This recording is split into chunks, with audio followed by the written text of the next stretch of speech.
Oh, let's press these buttons. And let's take to a countdown three.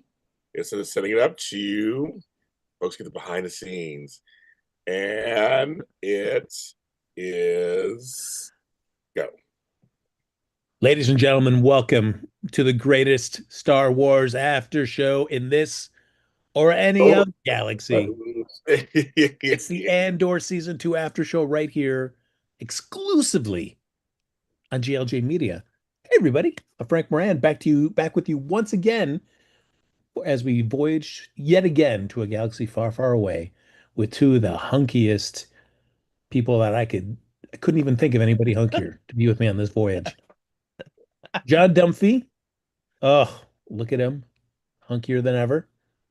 Oh, how are you? Oh, And our resident Sith Daddy and founder emeritus of JLJ Media, James Hunt Jr. my brother said I should get a T-shirt that says "Sith Daddy" on it. So I think I'm gonna get one made. Oh, I yes. should, you start calling me that. It's like maybe I should get a thing that says "Sith Daddy" on it. So I don't know. Yeah. Look, I'm gonna make that up. Make that. And then I'll make a shirt that says JLJ is my Sith Daddy. There you go. Right there. There you go. Set. Done. Yes. Hey, everybody, welcome to the after show. We'll be breaking down episodes 7 through 9. Only one more week until we reach the end of Andor. Uh, but we have the chat up and running, so feel free to hop in, share your thoughts and feelings about these three episodes, as well as the series overall. And the super chat is enabled too, so if you feel like throwing a little credits towards JLJ Media, uh, they are always appreciated. Only used to get the best droids working on this on this stuff. Yep. Yep. So as we dive into these episodes, before we do that in detail, John Dumphy, what did you think of episodes 7 through 9 over in the overall? Oh, I love this show so much. I can't believe there's only 1 week left. I know it's 3 episodes, but just the fact that there's only one more week of this um, is crazy to me because it's just this is so well done. And James said it before we got on, but like after episode 8, I was literally crying. And then I remembered I still have a whole other episode to watch. It's just oh man, like these characters, this story, like it's so good, and I feel like it's gonna make like I'm waiting until the series wraps up to like get into it, but I feel like after this series ends, I want to go back into the original trilogy and just watch it knowing these stories that we're getting in Andor as well as in Rogue One and just like kind of watch them with like a new set of eyes because I feel like this whole thing with like Gorman, right? Watching how like the Empire gets taken down and like having the perspective of like the massacre on Gorman and how that all ties into everything now, like it elevates the original trilogy in a way for me. Like I Andor has been so much fun to watch. It really has. I think it's some of the greatest Star Wars ever made, and I can't say enough about this show. And these 3 episodes were fantastic. The only thing I'm a little sad about is that we haven't seen B2 Emo in a while, and I want to know what's going on with that little droid. Okay, but yeah, I love this show. I really do. Well then, John, as a lifelong Star Wars fan, for you, if you were comparing to like say the Gorman Massacre, episode 8, uh, to like Order 66 in terms of high stakes and serious stakes in a in Star Wars content. What do you think? Where do those kind of rank compared to each other to you? Yeah, that's a good question. I didn't really think about that before you asked it, but like I definitely get the same like I actually just it was May the 4th recently, so I watched I actually decided to watch the prequel trilogy in one day, all 3 of those. And yeah, like watching Order 66 and everything and how that plays out and all these Jedi being just massacred. It's definitely it's hard to watch, but also I feel like we've seen Order 66 so many times now from different perspectives, whether it's in a movie or a series, um, or an animated show or whatever. And so some of that, like like the shock of that is not as high anymore. Like watching this episode, especially when all the gore were in that plaza by the memorial singing "We are the gore," just repeating that and like these lines. Like this was a very tough episode to watch. It was very effective, I think, in showing just like where the Empire is, like how just brutal and awful they're willing to be. And this was a really just very impactful, set of episodes for me, particularly episode 8, and especially when you consider like how relatable it is to what's going on in the real world right now. It just feels like watching some of this um at the time that we're living in, it was very effective to me, and it had a big impact on me. I really yeah. Ooh. James Lott Jr., do you, based on what John said, do you feel you cried more or less than he did? I was like, sound like a baby. I need to be held, and there was no one to hold me. Um, I'm gonna make a giant statement. I'm gonna make a giant. I'm not a gatekeeper at all, folks. Whoa. Hi, bye in the chat. Hi, Darby. Hi, Diane C. Hi, thank you. Hi, my birthday's in a few days. Thank you. I I made it's okay. So two things. Episode 7 was great. Episode 9 was good. Episode 8 was, I will say, because I was thinking this when I was sitting come on here tonight. So there's a show called Paradise. I've said it before. Episode 7 of Paradise on Hulu to me is one of the best hours of television I've seen in like 5-6 years. I will now amend that statement and add episode 8 of Andor is one of the best hour or 45 minutes of television I've seen in about 4 or 5 years. I will say both shows are similar in suspense. I did not breathe the whole episode. We saw what they wanted to. We saw what they wanted to do. Basically, which I know we'll get into it more in we get to the episode.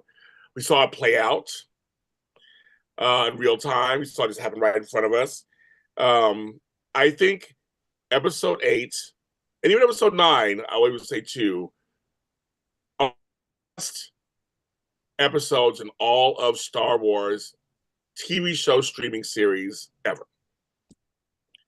I think, and here's why I say I'm not a gatekeeper.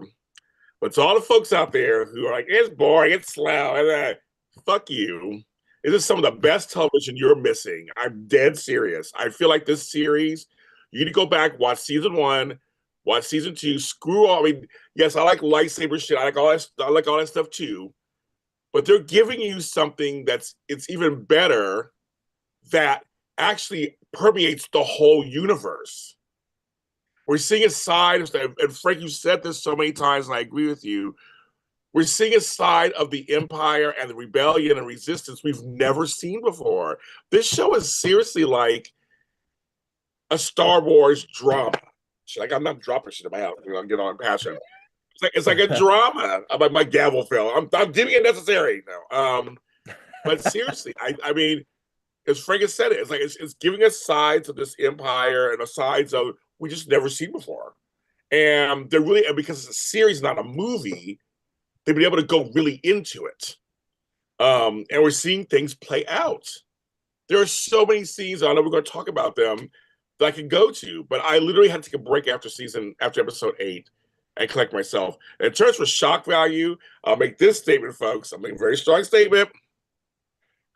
I'm a Game of Thrones fan.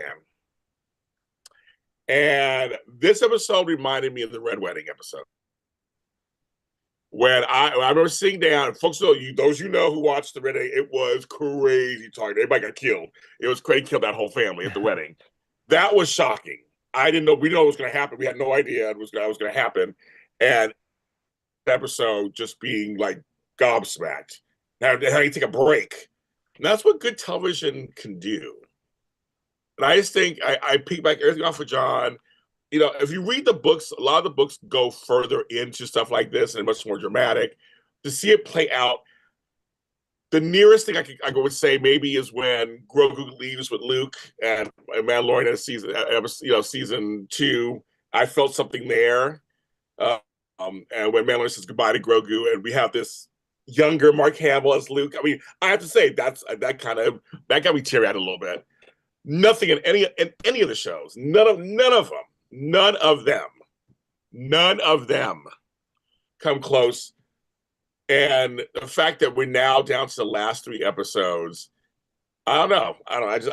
I'm amazed by this scene. I'm gonna give the Gilroy boys a lot of direction, writing, and the acting is just yeah. Anyway, so I can't praise it enough. It was one of the best hour television I've seen in a long time, Frank. That's my answer. Yeah. Well, I thought they were all terrible. Moving on. That's why it's like utter trash. They go, let's go, Frank. Go on, Frank. Let's do it now.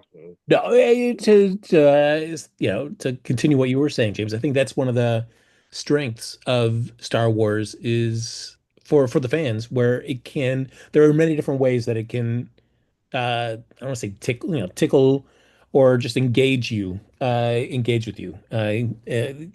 Whether it's to your point, the end of season two of The Mandalorian, where Luke shows up. I mean, that's tweaking the nostalgia, that love Yeah, of these characters, the fantasy, the action, the adventure, things that you grew up as a kid. It's stoking all that. And then you yeah, see Andor, which is then also just giving you just a different perspective, an added texture to the machinations of both the Empire and a burgeoning Republic, and it kind of just engages you on a different level than more of the action adventure stuff. But that doesn't mean that either one's better than the other. It's just different ways of bringing you in and getting you excited about all the stories that they're telling. I agree. I totally agree with that. I think Yeah. it's this show is really giving us these different shades, and I think they found the right actors. Just I mean, from the guys I don't know, who I don't know in the show, to the ones that are we know who they are. Everyone's up to the challenge. And I think John looked up last week, but they spent a lot of money on this thing. One of you guys looked up last week. They spent a lot of money on this thing. Was showing, and we had some shockers. And I just don't know if I'm ready for next week. I know. I I know really, I it's really don't. hard. I don't know if I'm ready. I don't know if I'm ready. It's crazy. And I also just I can't agree with you more, James, about like the cast from top to bottom, just everybody doing such a great job of the acting because I found myself we've seen him what briefly in two episodes in a very short amount of time, but even that kid that works in the hotel on Gorman, Yeah, I found myself like really liking that kid. And, and we saw him for maybe a total of like a minute in the whole series, and that even that actor, that character, made an impact on me. Like, I agree. it's just this is I can't believe how well done this show has been. Yeah, I will say I kind of came away from these three episodes seeing the it's like well I enjoy Andor, but then also kind of just seeing the challenges and the detriments of doing season two like they did, where I feel like season one kind of being that introduction, we're seeing everything kind of playing out almost quasi real time, like one whole year of sorts. It's giving you a chance to really get to know these characters and their motivations. And I feel like, Tony Gilroy takes advantage of that when he realizes, one, if we try to do this as 5 years, by the time we finished everything, Diego's going to be too old and it's not going to be believable that he's supposed to be Cassian by the time we see him in Rogue One. So I understand that. So they come up with this new plan of kind of collapsing 5 years into 5 seasons into uh, one season two. And I kind of feel like you see like the downsides to that, where I feel like one, he's being smart because he spent so much time with the characters in season one that he's counting on you, the viewer, to be able to, he's now engaged in a shorthand with you, where he's established these characters, and even though he's not showing you everything that's happened over the course of the next 4 years, he's counting on you to be able to know these characters from what you've seen from the first season to fill in the gaps. So completely understand and that's a great strategy. But I just felt like with a few characters, especially like Bix, I feel like she gets real short end of the stick. And Hmm. yeah, it's just things that may have worked better with her kind of character arc so far if we had had season long episodes or if this season had been 18 episodes and you had like two or three more episodes per year leading into it. I don't know. I feel like we're seeing like why Tony Gilroy did this, which is a great strategy, but then also some of the pitfalls, at least for me, of why some of the characters I think kind of suffer because of it. I disagree with you completely. Well, bring it on, James. I still love you. I'm screaming completely. And actually, I'm gonna use your words against you. That's what's so funny because I would at first I would kind of agree with you because I like having individual episodes. This is a lot of work. I watch all 3 episodes at once, and I get it. But for some reason, it totally works. And I'm actually gonna take your words from General Hospital Show and use them against you. I love it. In this case, I don't give a fuck. I don't see Biggs going through shit for episode after episode. Actually, I understand what I get her. So why I say this, folks, is because Frank and I always talk about how we don't see people grieving for 10 years on shows and all that kind of stuff. And I agree with him. I agree with him on that stuff. Just like, let's get to the point. Well, actually, in a weird way, so this show just gets to the point where we come in mid every 3 episodes. We come in mid. Stuff's already going on. So I actually, and normally I wouldn't like it. Normally I'd be like, oh. No, I feel like because of season 1, I agree with you on that. Just like disagree with everything. Season 1, I agree with you.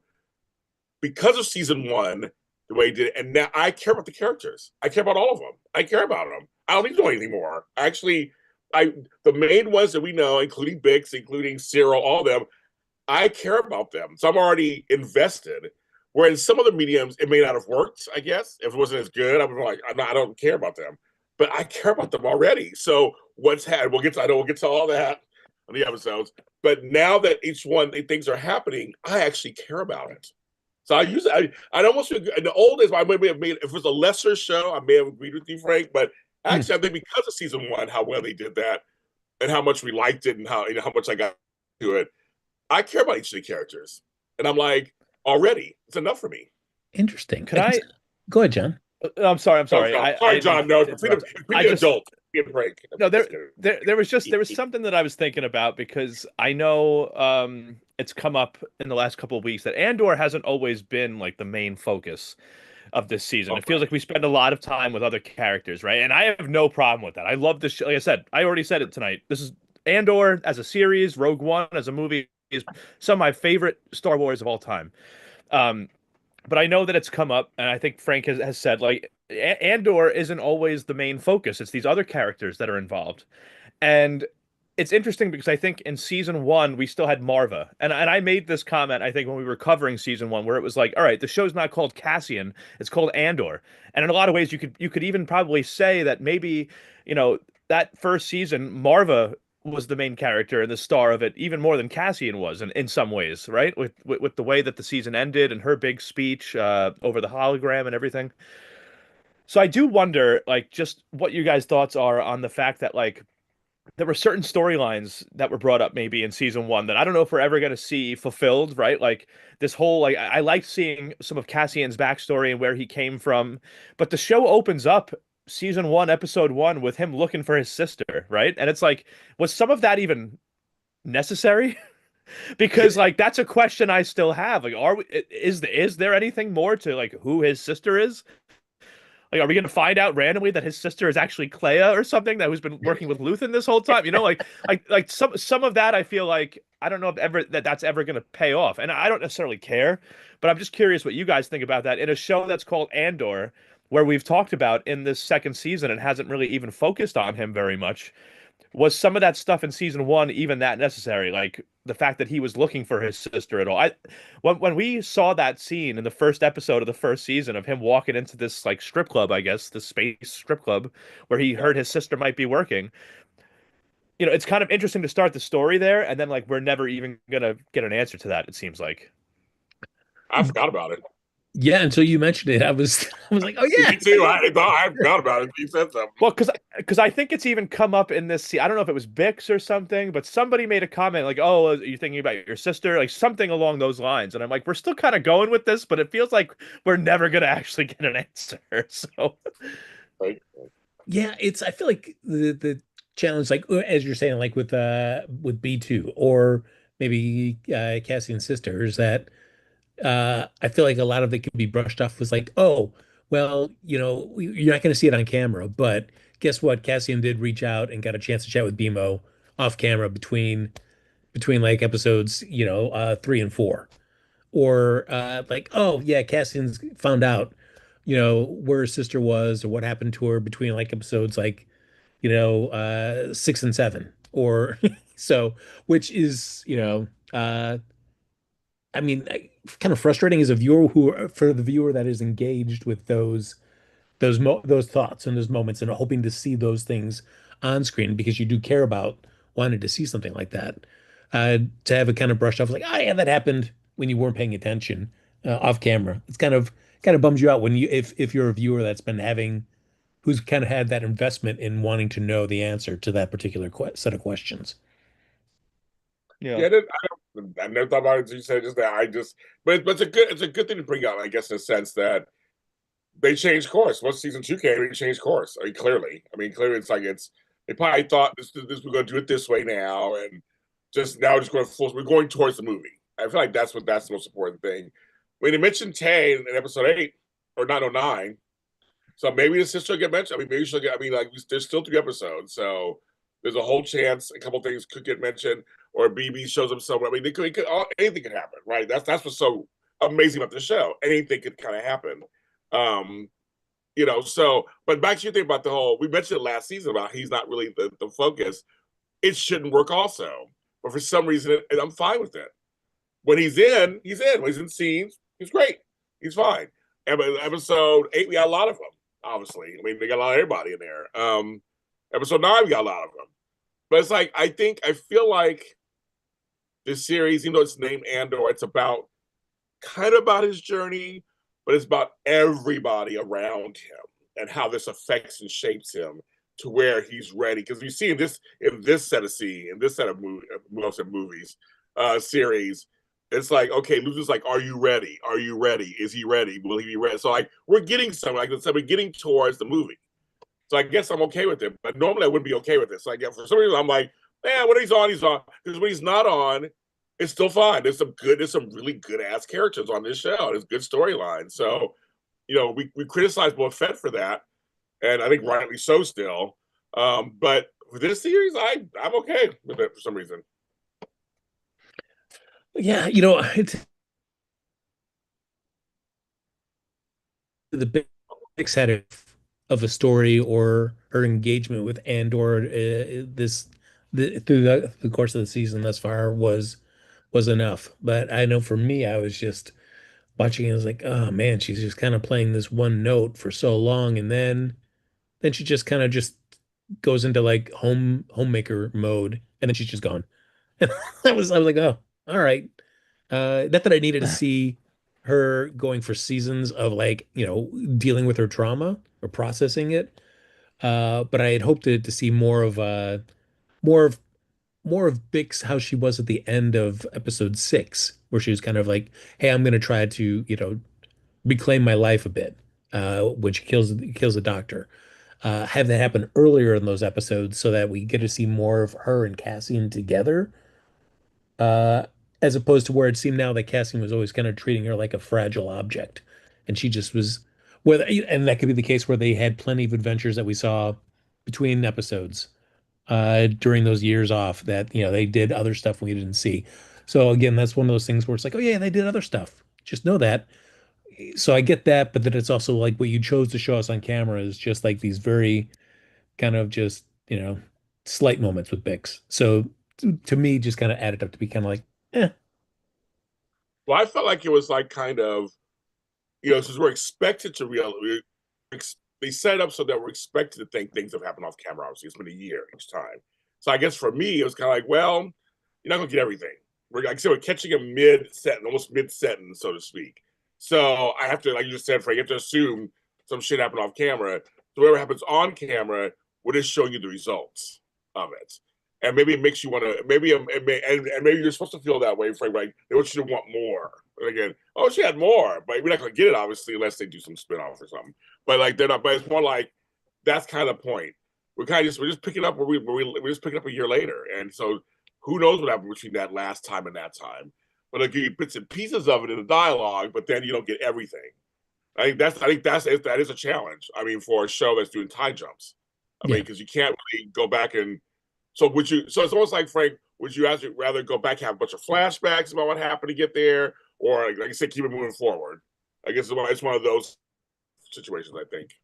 Well, That's true. It's tough with when you only have a limited amount of episodes and a lot of ground to cover. but I do. I mean, I agree. I mean, I'm making them selfish. I mean, I wish we had more. I wish it was 18, 20. I mean, I wish. I will never disagree with you on that, Frank, at all. I want more episodes of the show. I, mean, I don't want it to end. I mean, we know where it goes, but there's more they can tell. There's more they can do before it gets there. I mean, I just want. I mean, I want more. Yeah. Boy, I would have been down. I I said it last week and I'll say it again this week. I'm all for an animated series of Andor that fills in the gaps of these years that we're not seeing in between each batch of 3 episodes. Give me it. I'm ready I may for it. watch it because I love the show so much. I may watch it. If they did that. Ooh, Lucasfilm, I hope you're listening. I Lucasfilm. also like I, I I feel very like unsatisfied in a way with the way that Bix and like listen, we have a year to jump now to next week. So maybe right. something brings Bix back. And Yeah, it's you not like never I know. want it's not like I want Bix to die. I love Bix. God, she's beautiful. But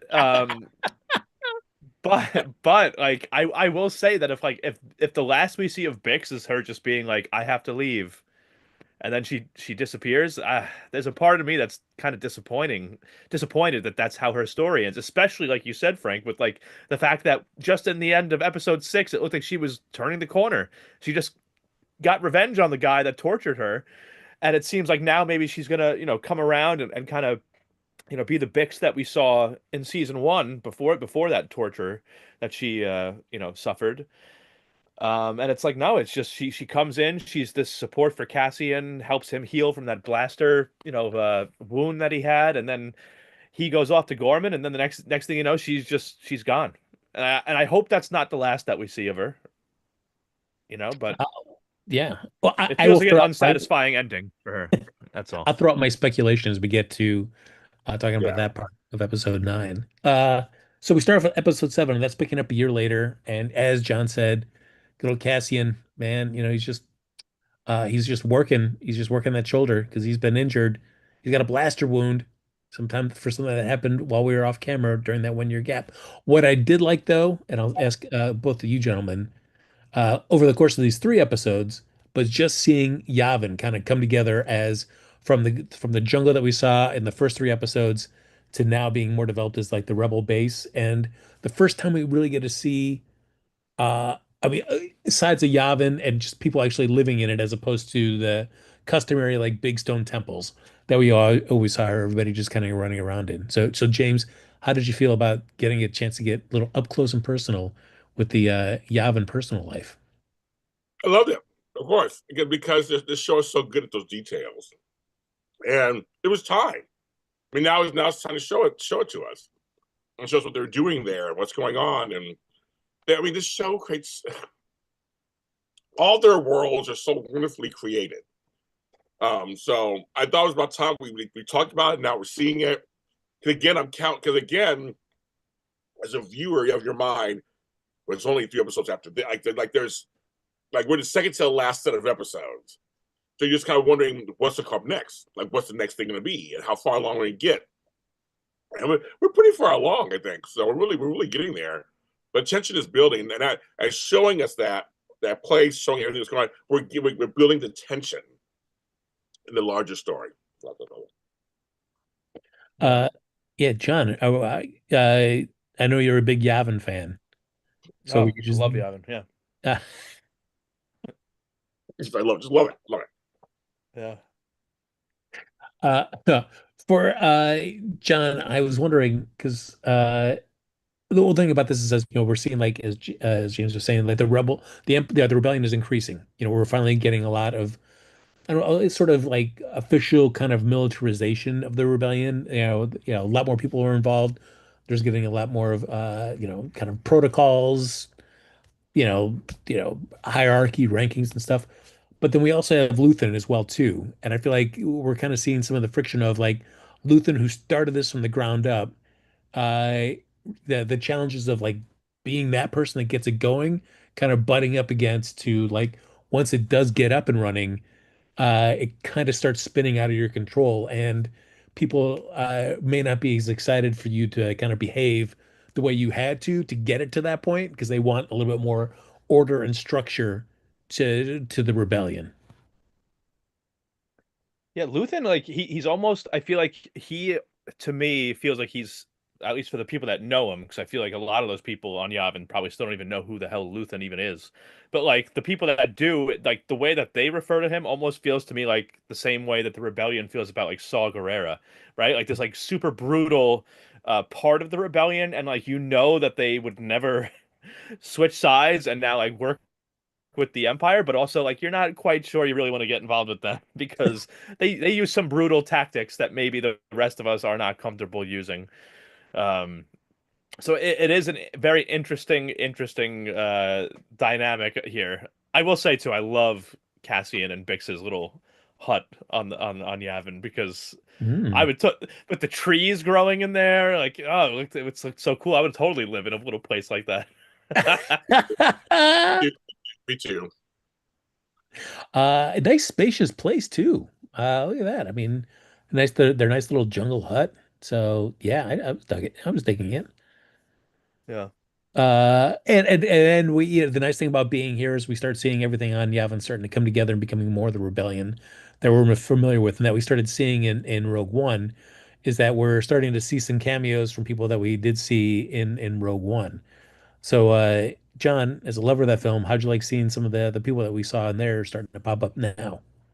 Yeah, it was great seeing. Well, he's a kind of an asshole actually, but the commander that we see that Andor has in the movie, we see him in this in episode 7.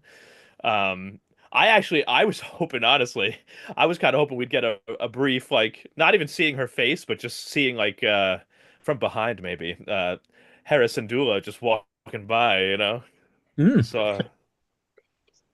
she's got some cake, And cake. No, I like it. I liked it too. I thought well, it's about time. Remember, we kept setting John said last. You're like, when are we ever going to see anybody? Well, I know some of these folks are not going to go on the show on the movie, of course. Some are not going to make it, and we found that out. Which ones are in the movie, are not the movie. But we were wondering if we were going to see anybody from the movie kind of come in, and I was like, oh. And then of course Bail Organa's back again too, and he's again in another year later. He's in a couple of these, and it's the whole universe. It's the Star Wars universe. So this kind of now we're getting closer and closer to, because at this point we're at BBY 2, so we're getting there. We're Yeah, we're getting close, there. We're right there. right there. I loved it. Frank, what do you think? Is it Uh, appropriate? yeah, I mean, for sure. It's and what I think as we talk about like General Hospital 2, James, to go back to the other after show that James and I love to And do. we do. Yes. Yes, is when real world and real world issues kind of or schedules intersect with production schedules. So it for a story you want to have as many of these great cameos from all the people that you saw in Rogue One kind of leading up into this, just because as a fan, you're like, yeah, I want to be back in that world and see these. But then on that show, realizing like, oh wait, there's a lot of schedules and a lot of budgets, and who knows how many people are available, how many people we can afford to get Right. in. So always dealing with all that. So yeah, I felt like the show handled it as best they could with this, where we kind of just get a little something that to just tide you over. And I feel like probably the show saving a lot of its moments until like the end of next week's episodes when we I think really so kind too. of just butt up against Rogue One. Yeah. Yeah, I We think so did too. also get we got Melshi in these 3 episodes at the very end of episode 9, who was with Andor in the prison in season 1, and he is in Rogue One as part of that crew that goes to Scarif with them. Melshi showed up Remember he goes, in I this remember he goes, I episode. remember, I know you, because I remember you. I know you. Yeah, yeah. Melshi shows up on Yavin at the end of episode 9. He's the one that when she's holding up the blasters, like, whose is this? Yeah, who does this belong to? Goes, nine, like, oh, He's okay, like, peekaboo. I'm Yeah. here. I'm here. that was very cool. But Frank, you said something that also I just want to touch on this a little bit. I know we won't be on for like 5 hours talking about the show, but I could. Um, Yeah. and I totally could. Um, but it's funny because episode 7 showed us again, rebellions are not easy still to maintain and build because people start having their own. Let me allow. Here it is. I know I turn my phone off. That people like Cassian was just like, button heads with homeboy. And it's like, he wants to do what he wants. Like, I'm gonna do what I want. I gotta do what I gotta do. I gotta do what I gotta do. I gotta do. And it's kind of like there's rules and there's regulations, and you have to have some kind of order to create something. But you said it best, phrase like that. After a while, you start to kind of deteriorate. People start kind of their patiences are different, that kind of stuff. But you have to have somebody. You have to have one cook in the kitchen to get stuff going. I mean, you have to. I mean, you kind of have to do that. So Luther, I'll be really curious to see what his power is as we go along.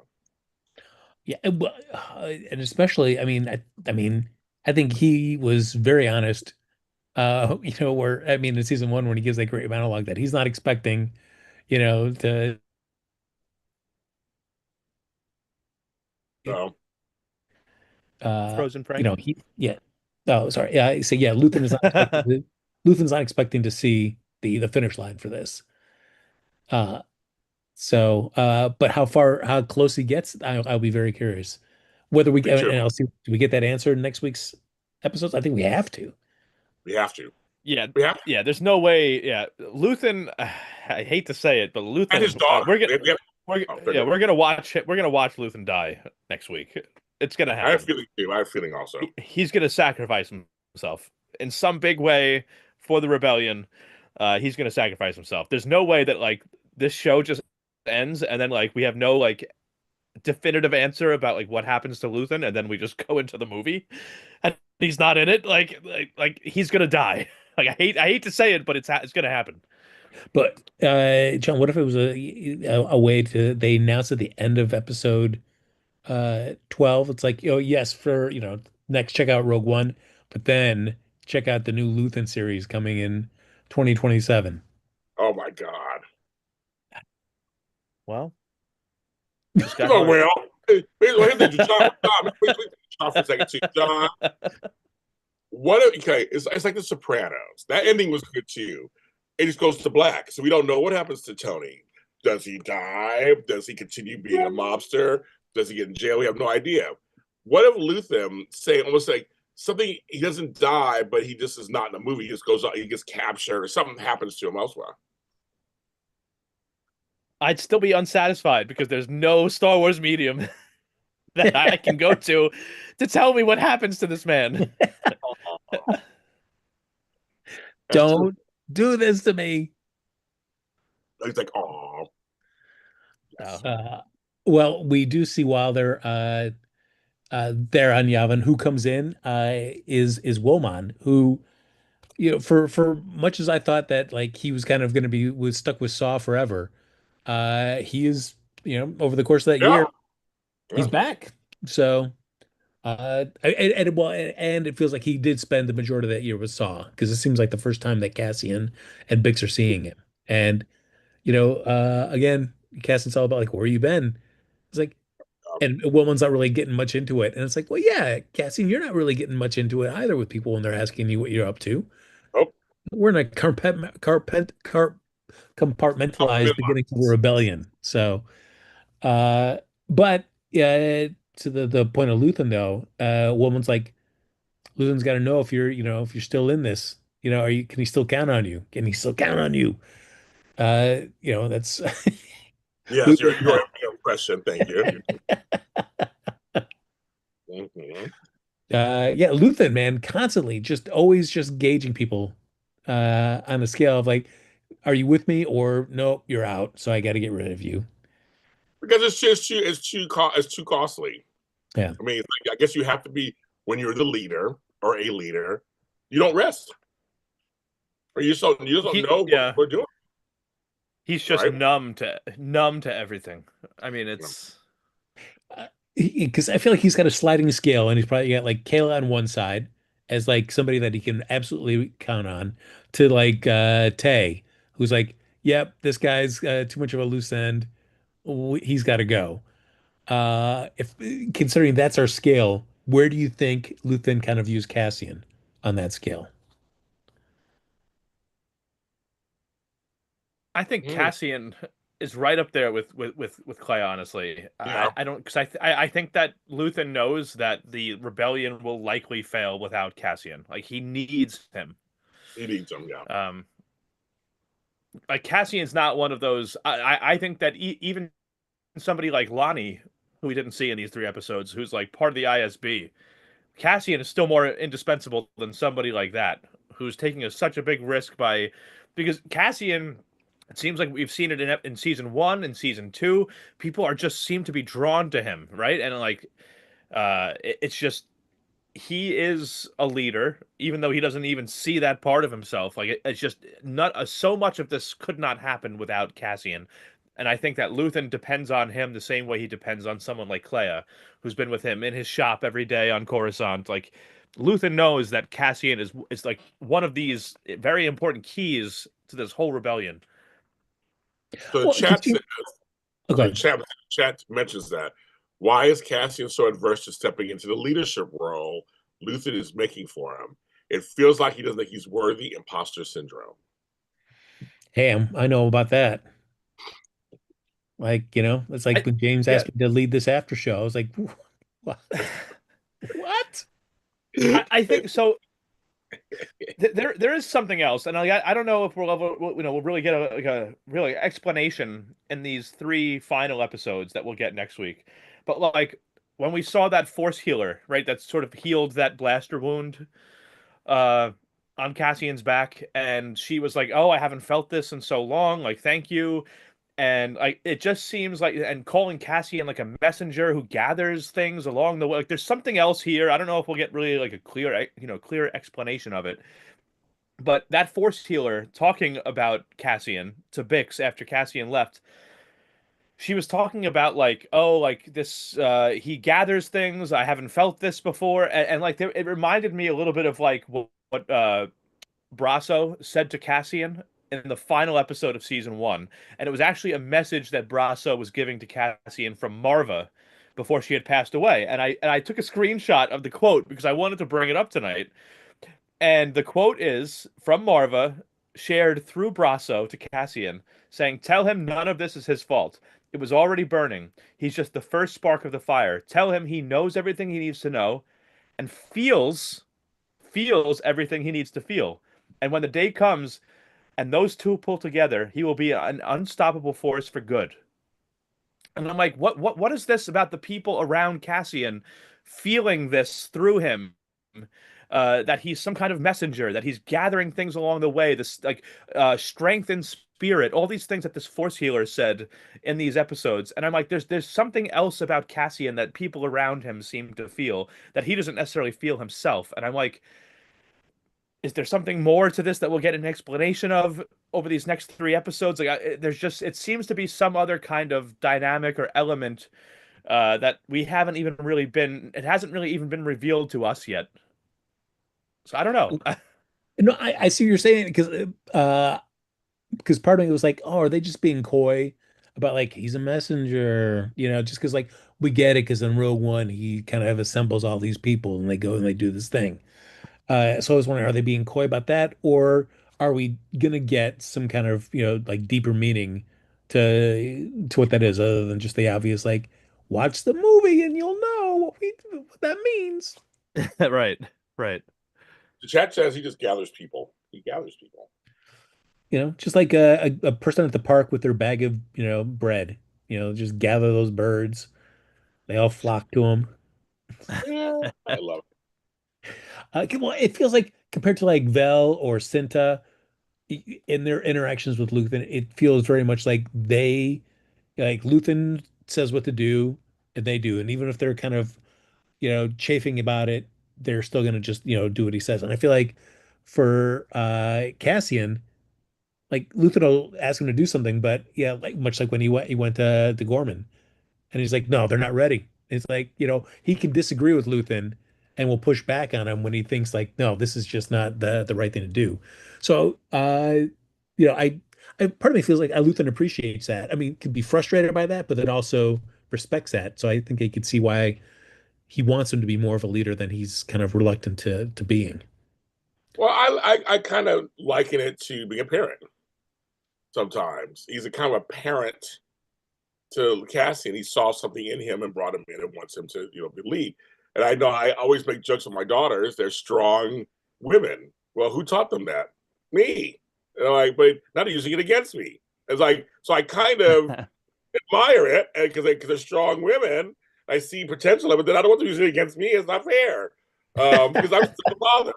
So I feel like Cassian is kind of, Cassian. I feel like Luther's the same way. It's kind of like he admires, I think, completely, right? It's just kind of like, but like, he doesn't need him to rebel so much. He just wants to make sure that he's just in this, and that Luther still knows best on some level. You know how that goes, and a lot of these people, like Edward Quartermain on General Hospital, or Victor Newman on Young and the Restless, or Stefano Demira on, they all feel like just follow what I say, and then you'll be fine. But on some level, they kind of smile when they see their people rebel when their kids rebel against them.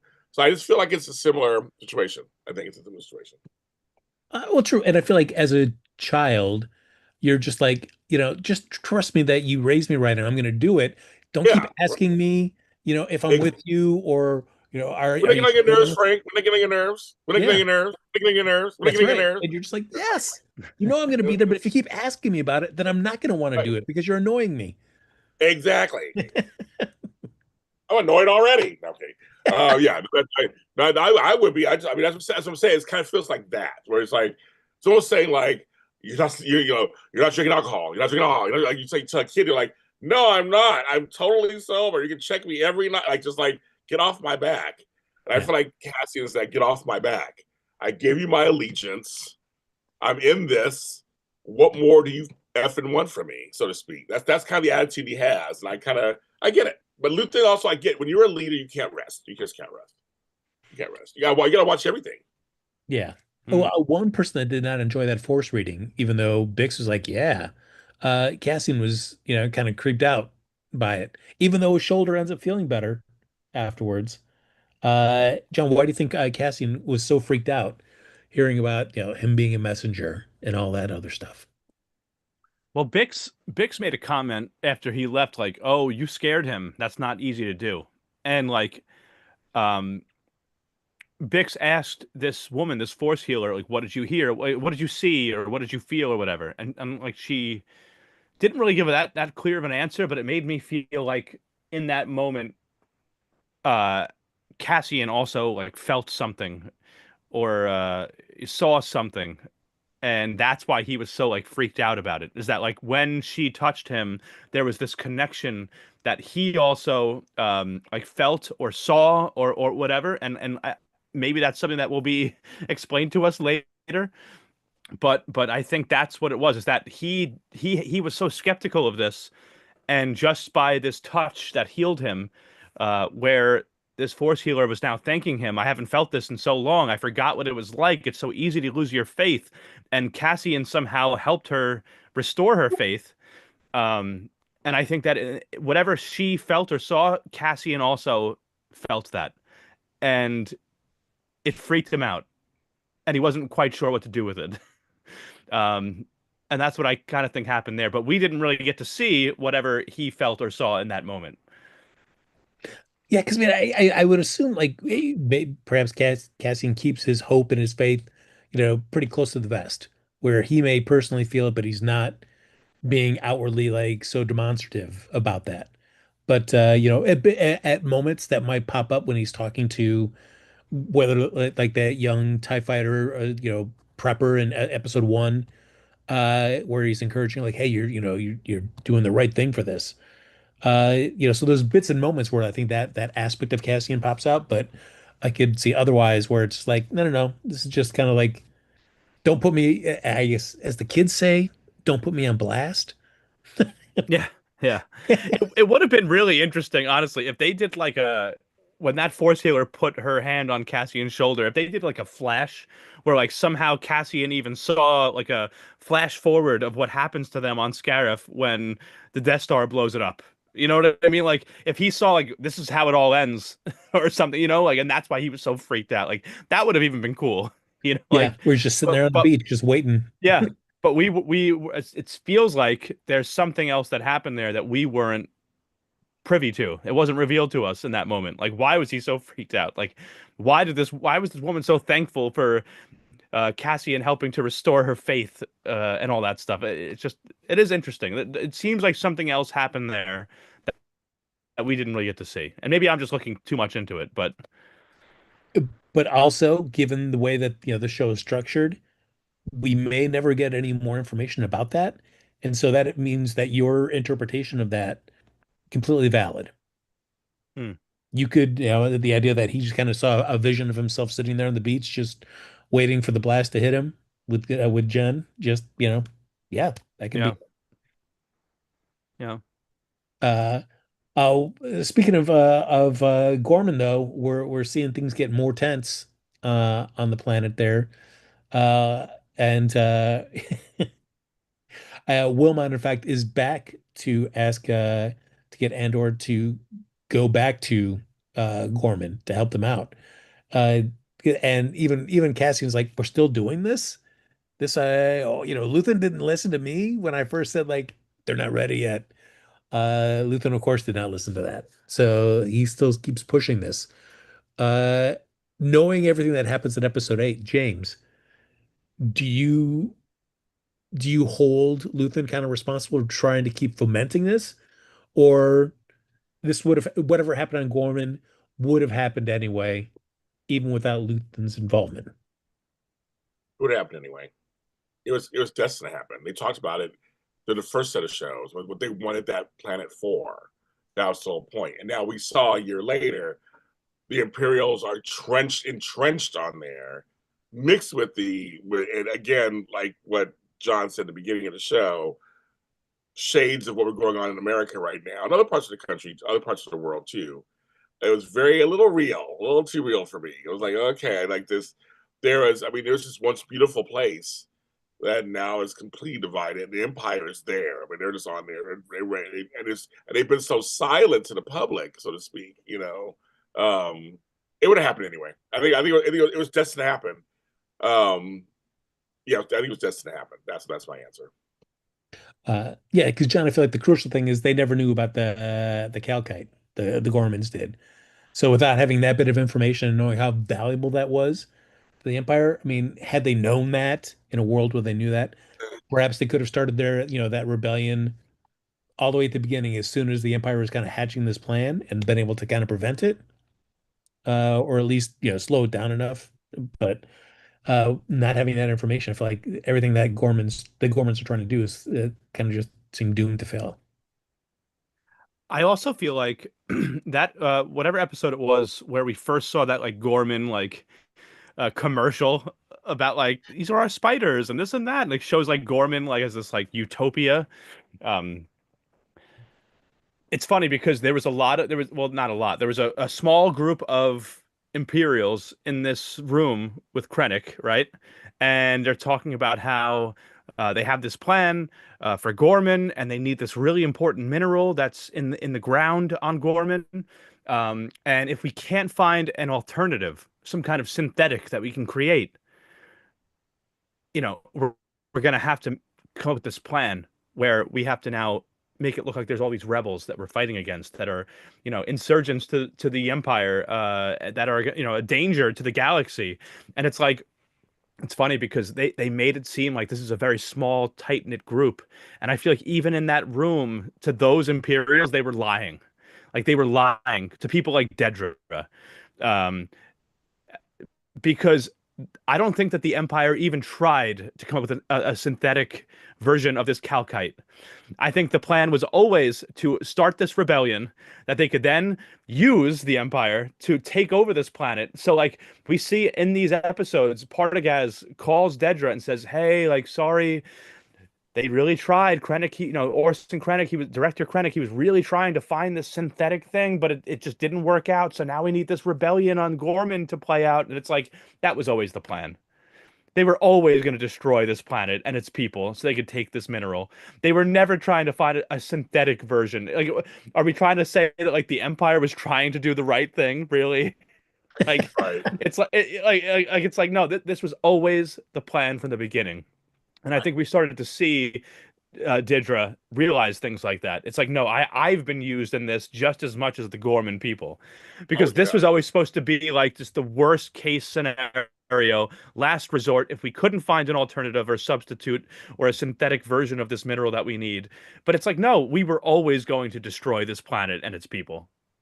And I feel like it really shows like the evil of this empire.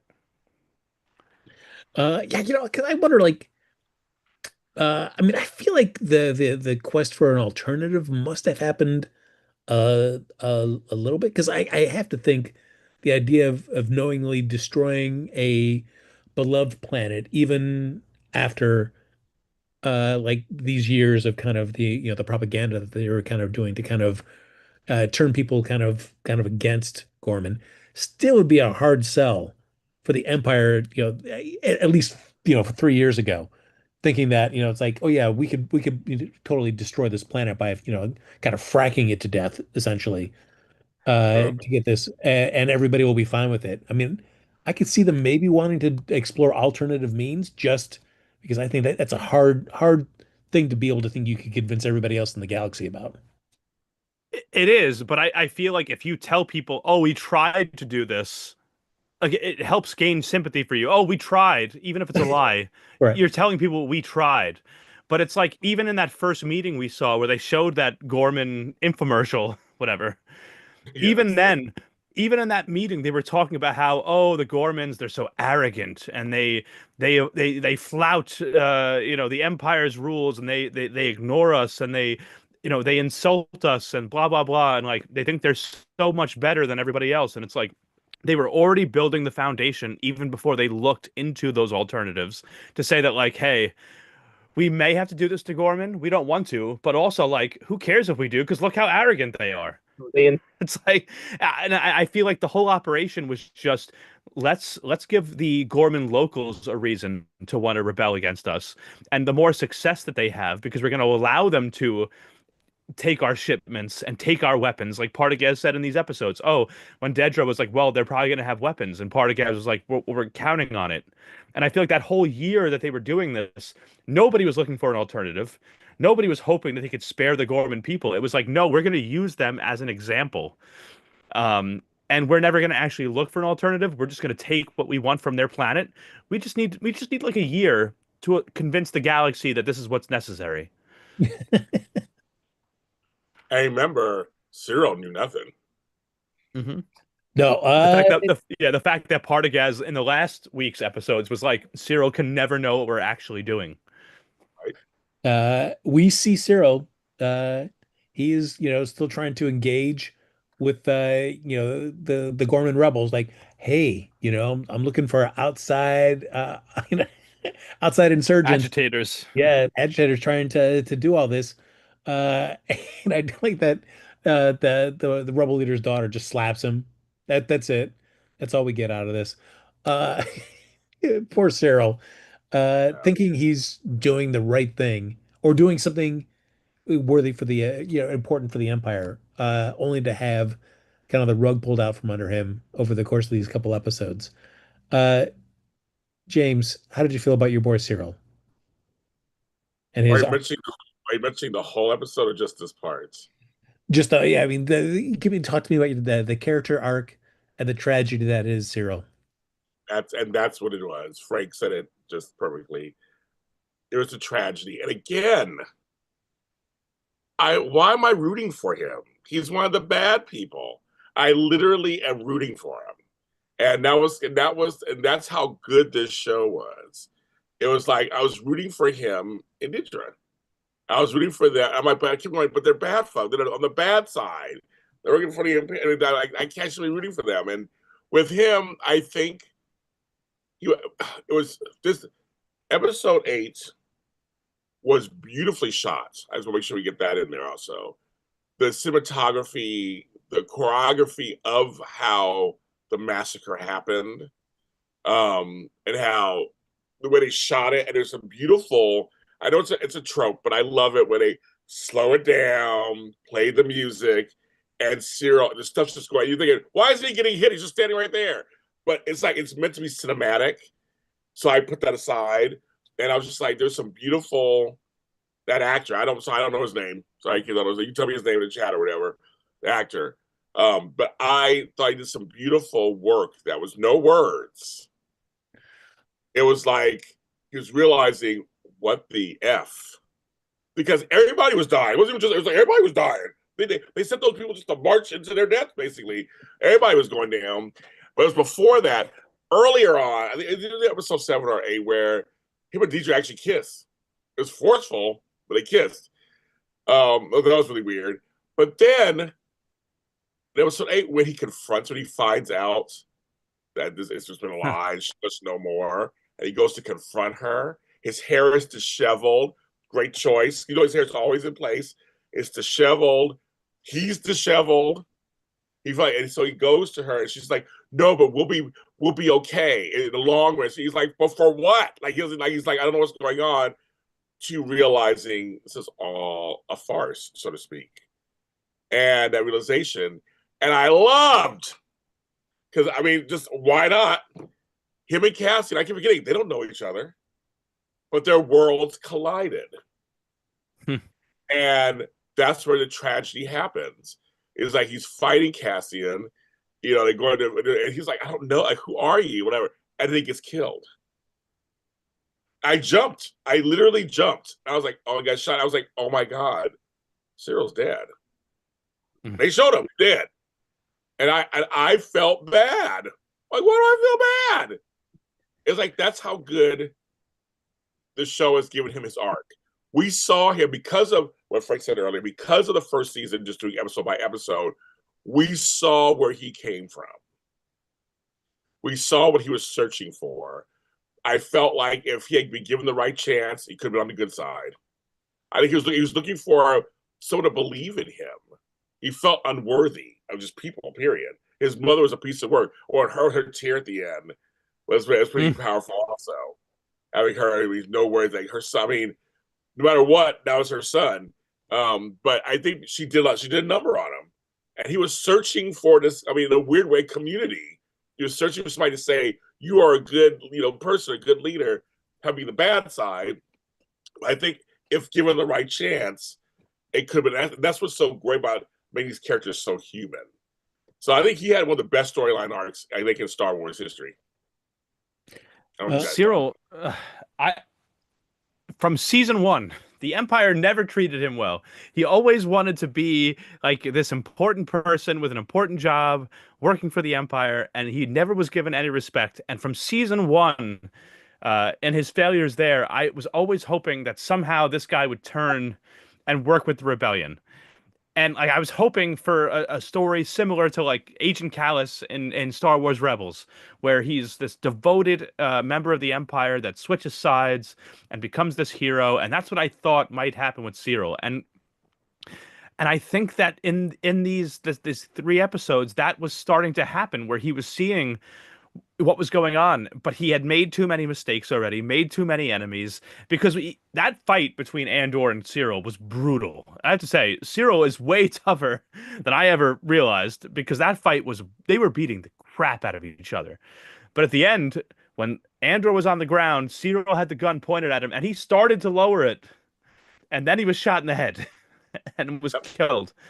And I wish that we could have seen what Cyril would have done in the next 3 episodes if he didn't get killed here.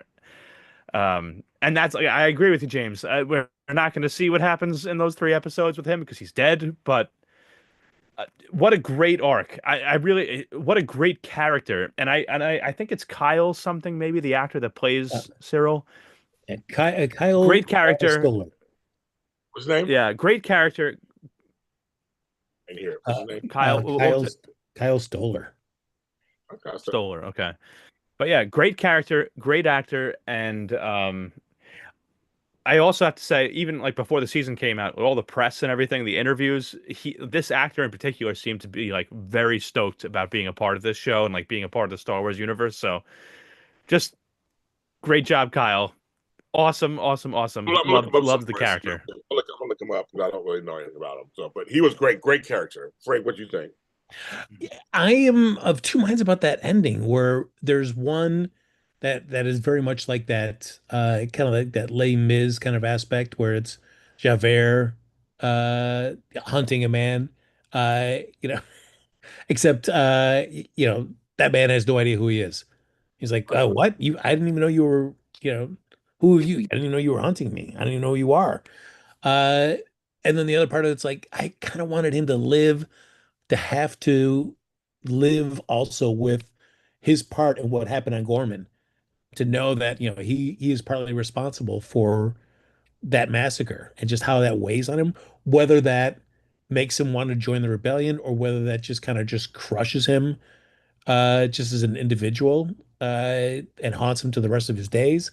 But then also, like Deirdre was all, was uh, wanted to make sure like he was retrieved, and whether that's because Deirdre cared about him or because in that moment where he left, he became like a loose end, and he can't have Cyril out in the galaxy saying, "Oh no, this was something that the Empire planned, and I was part of this planning, and I can tell you exactly what happened."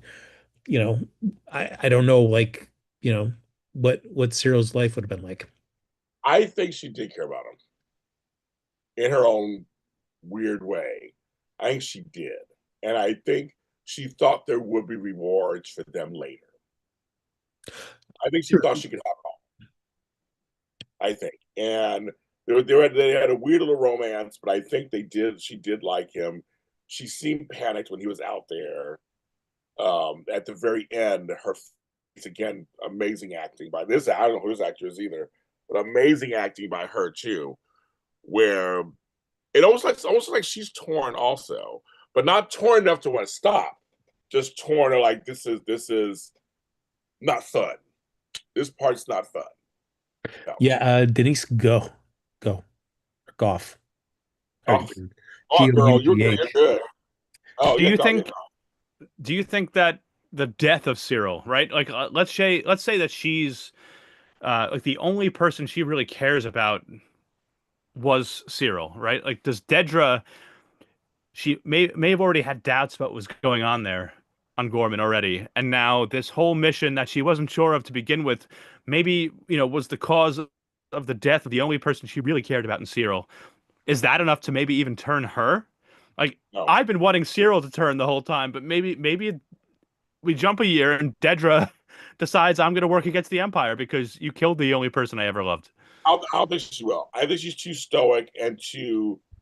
She still wants the power. She's in too far. She's in too deep. Yeah, That true. she's not gonna turn. Yeah, I mean, especially if she's I'm been just raised as a child in the kinder block of the Empire. I mean, that stuff's Right. like really ingrained into you. Yeah, I agree with No, that. it's true. It's true. I just feel like in a show like this, full of spies and Yeah. uh, and all this stuff, I'm waiting for somebody to turn from one side to the other, and I feel like we haven't really. Oh, God, That's yeah, one. yeah. That's one of the few things that we haven't gotten in this show, and I feel like it's like, when is somebody gonna jump ship from one side to the other? Because like in a show like this, where we get all these really high stakes missions and secret missions, and we're getting people that are spies and they're posing as Imperials, what we saw, Andor do last year and last season, I mean, and I'm like, I feel like at some point we need to see a big like jump from like the Empire to the Rebellion, and like it's probably not going to happen. You guys are probably right, but I would love to see Dedra just fuck over the Empire next week. I mean, we've certainly seen spies for the Imperial spies found in the rebellion and killed, but we haven't seen any spies discovered on the Imperial side that are working for the rebels. So, like, what does Lonnie make it out after the end of next week? I don't know. I'll be curious to see what happens to him. And Yeah, yeah. also, this is a show that maybe we never go back to Lonnie. I don't know. I mean, he's Right. such a It's minor part. possible, yeah. Yeah. But I also feel like we've always known that Lonnie was a spy. Like he was introduced to us as a spy, like an ISB spy for the Yeah. rebellion. And I'm waiting for someone that we've hated this whole time that worked for the Empire that now just surprisingly jumps ship and decides screw the Empire. And like who else would do that but Dedra? Right? Is there anybody else on that side that we're invested in any way at all that might do something Partagaz. like that? He's just chilling. He's like, yeah, I'm just gonna go with the Empire, the rebellion now. Funny. That would be wild. Party guys is great. You gotta love him. Uh, yeah, we do see. It was interesting about that rebellion because I was curious to see the massacre is to see how it was going to be set up and how it was going to start. Uh, and they bring in those young Imperial troops that are just raw out of the academy, send them out as sort of cannon fodder out to Good, that good. statue in the center, They did. and then it turns out to be just one of the own Imperial's own snipers that just Yeah. shoots one of them and starts the whole thing running from there. Yep. Is it It was crazy because this? I said they Yeah. marched them to. I said earlier, they marched them to their death. It was interesting because that was very choreographed to have one of their own take out one of their own and kind of starts the whole ball rolling. Great choice. That was a great choice. Um, and how they realize they blocked the entrance. You got blocked. You don't let them out. They're telling them to exit the building to their death. I mean, like literally, it's like there was like it was really hard to watch. It was like literally they were just like, "Sorry, kids, everybody go outside. You will not be going that far." And the way it built, the episode was so good. Like you said, they were chanting. Then they switched to singing. They were out there a long time. Probably it was like the first half of the episode. They were out there, and things were happening behind the scenes, and we know something's going to happen. We didn't know exactly what was going to happen. We knew something was going to happen. They were building and building and building. Then they let loose, when that guy, my homeboy, made that phone call and said, "Let's go ahead and do it." Well, he didn't say that. I'm paraphrasing. But he was just like, but he made the order, and they started them fighting back at first, and then pushing back and throwing, and they just went haywire. And like I said, I thought it was beautifully shot. Yeah. Pardon Yeah. my words, but it was. I think the whole massacre thing was. It was like the first 20 minutes of Saving Private Ryan. It was like fucking. It was I mean, every corner, every side. People were just getting killed. Like you said, the gorge on earlier. Oh my goodness. I like some gore, Yeah. so I was happy to see that. Like, this is what happens for real. This isn't some joke. This is what happens in a massacre. But this is what happens. The Imperial is bad. They're bad. This is the whole point. And how everybody was getting killed. It didn't matter who it was. You were getting shot and killed. I thought it was beautiful. I mean, for what it was, I thought it was beautifully done for what it was. If that makes any sense. Yeah, because you see Yeah. like Cassian leaving the town square, and you're like, all right, he's gonna be out, and then he just stops at the top of those steps, and he's like, and then just turns his back and looks at everything and goes right back down. You're like, oh, you're so close, Cassian. You could have been out of all that. The whole Uh, thing was we're watching Cassian trying to take out Nidra. And I felt myself when not her not get it. I'm like, well, she's evil. Why am I like rooting for her? Like she's bad. You should take her out. uh, Oh no. and certainly the thing that I feel that makes these episodes more suspenseful is like we know what happens with Cassian. Like we already know his deal.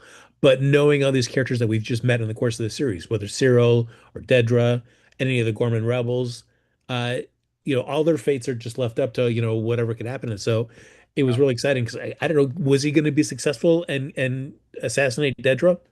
He could have, maybe. Yeah. That certainly seemed like a possibility. Yeah. And then and of course John mentioned earlier we've got like the hotel front desk person there who when Cassian So, Rose again, sorry, under a different name the second time he checks in, but the front desk guy is like, I recognize you from before. You know the way to your room. You yeah. just like know that the guy knows what's up with Cassian. It's not saying Yes. anything, Yep. but he knows Yep. what's up. Yeah. That was fun. That was fun. Yeah, and sacrifices some stuff at the end. Throws out that little grenade.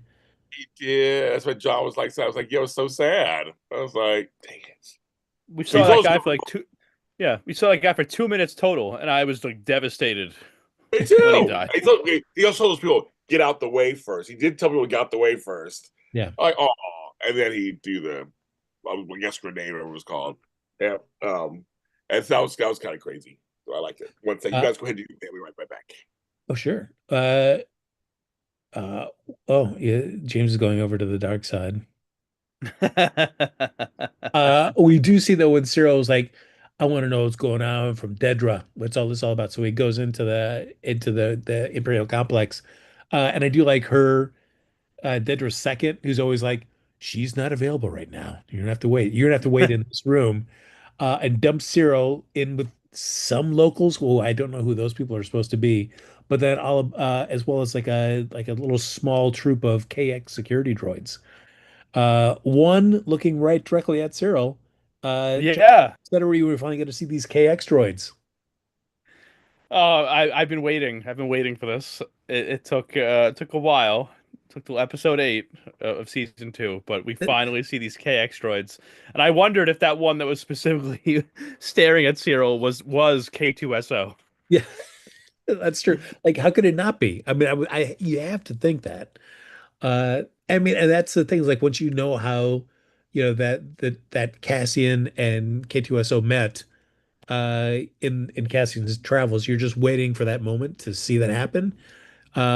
How satisfied, knowing what you know about Rogue One, to kind of see the backstory leading up to that, was this a satisfactory kind of first meet cute of K2SO and Cassian? Yeah, I thought it was well done. These droids, by the way, are absolutely horrifying. Yes, Yes. man. Like my God. And yeah, I was satisfied with this this origin story for how K2SO and Andor met. Jeez, these droids actually scared me, I think, more than the droids in in Mandalorian season 2 in the finale. That Luke cuts down. Somehow Oh these yeah. were even scarier to me. Yeah, the way they film it, where they just grab you and just fling you, and then you're just dead. Yeah, literally just throw you like 50 yards and then you just Yeah, die. yeah.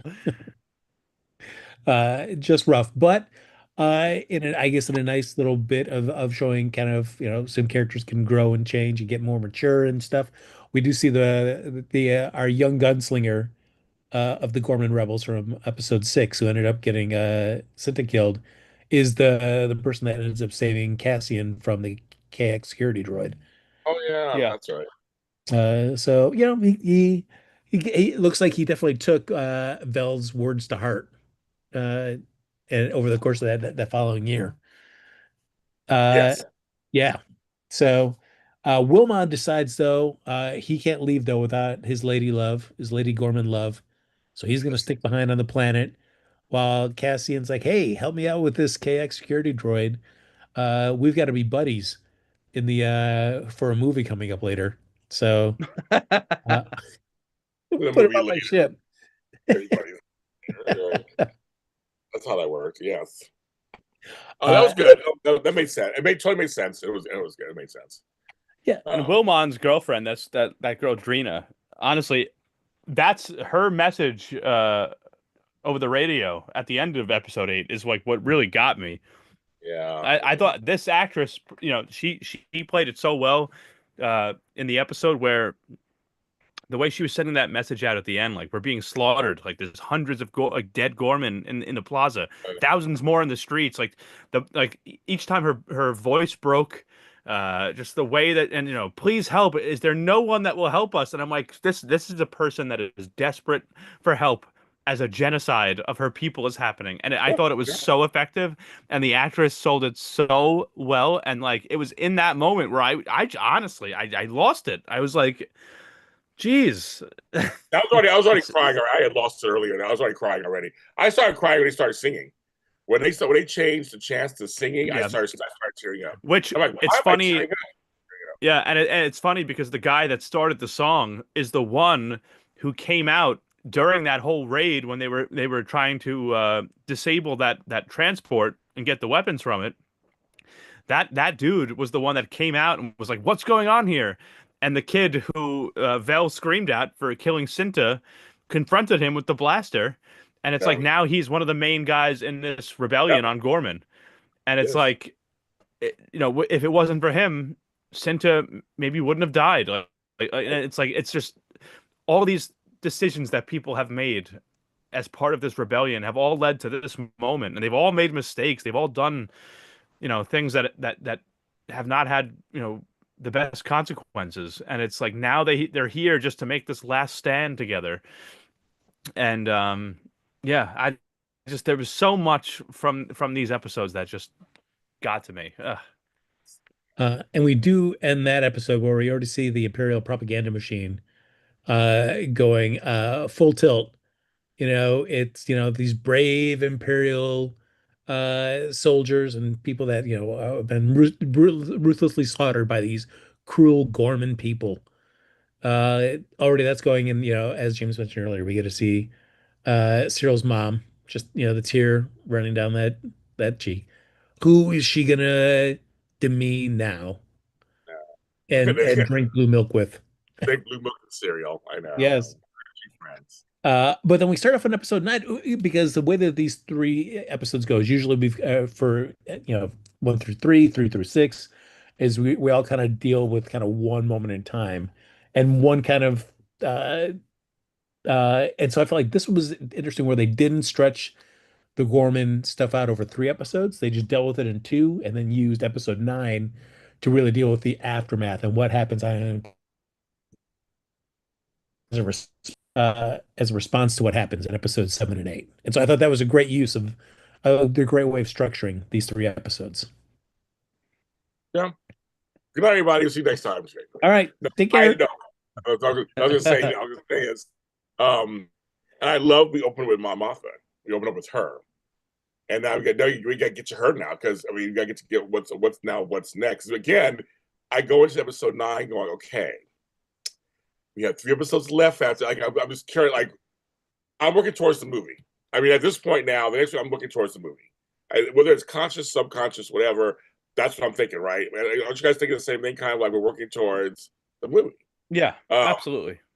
Right? But I know to keep our minds open. It's a story we're telling pre the movie, but I know everything is going to make an impact to where they're going. And I know for us, we're thinking, so where is it going to end? Where is it going? How far? How, like I said, will it butt up against the movie so closely? Why is my phone going off all of a sudden? Sorry. You had a booty call, James? Booty call. Yes, Tammy Govea. Calling me. Yeah, sure. She's beautiful. So like that, I'll tell her. I mentioned on the show. But no, I feel like I'm now. Episode 9 began that for me. Episode 8 drained me so much, and I felt like that was like kind of the end of one era. Like that was one piece. So almost now 9, 10, 11, 12. I'm going, okay. Now we can get some of these other characters see what's going on, and now we got to see her story, which I know we'll get into. So I like the transitions. I like the transitions also of what's going on. Yeah, John, because they start off episode 9 where we get to see the Gorman senator just being whisked away by stormtroopers. That's it. Yeah. See you later, dude. And it's funny because just like James, I was crying at the episode at the end of episode 8, and it felt like that should have been how the week ended. But we still had a whole episode. I think it actually was the longest episode of the season too. It was like a full hour with the intro and the credits and everything. It was a full hour. Well, remember just for a second, John. The first one actually was the shortest. 7 was the shortest. It was like 38 minutes or something. Right. And there's a lot left over. And I was like, that's interesting. But the other one was normal, and this one was the longest. Yeah, and just to think of the way that episode 8 ended, and I'm like, that's how I would have expected the week to end, with that shock. Yes. And then I realized I still had a whole episode left, and it was a full hour long.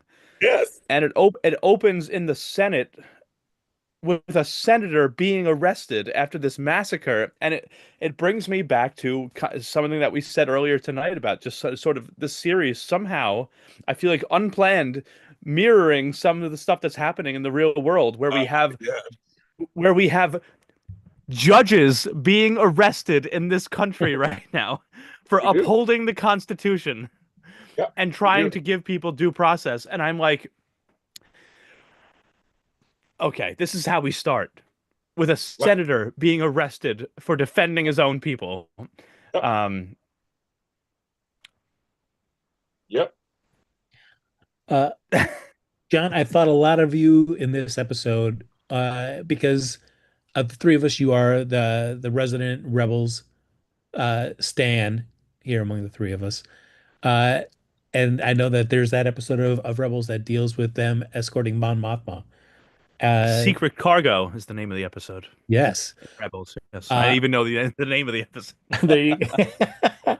Uh, Overall, before we dive into all the specifics, how do you feel that this kind of brushed up against that Rebels episode? Do you think both episodes kind of square away against each other?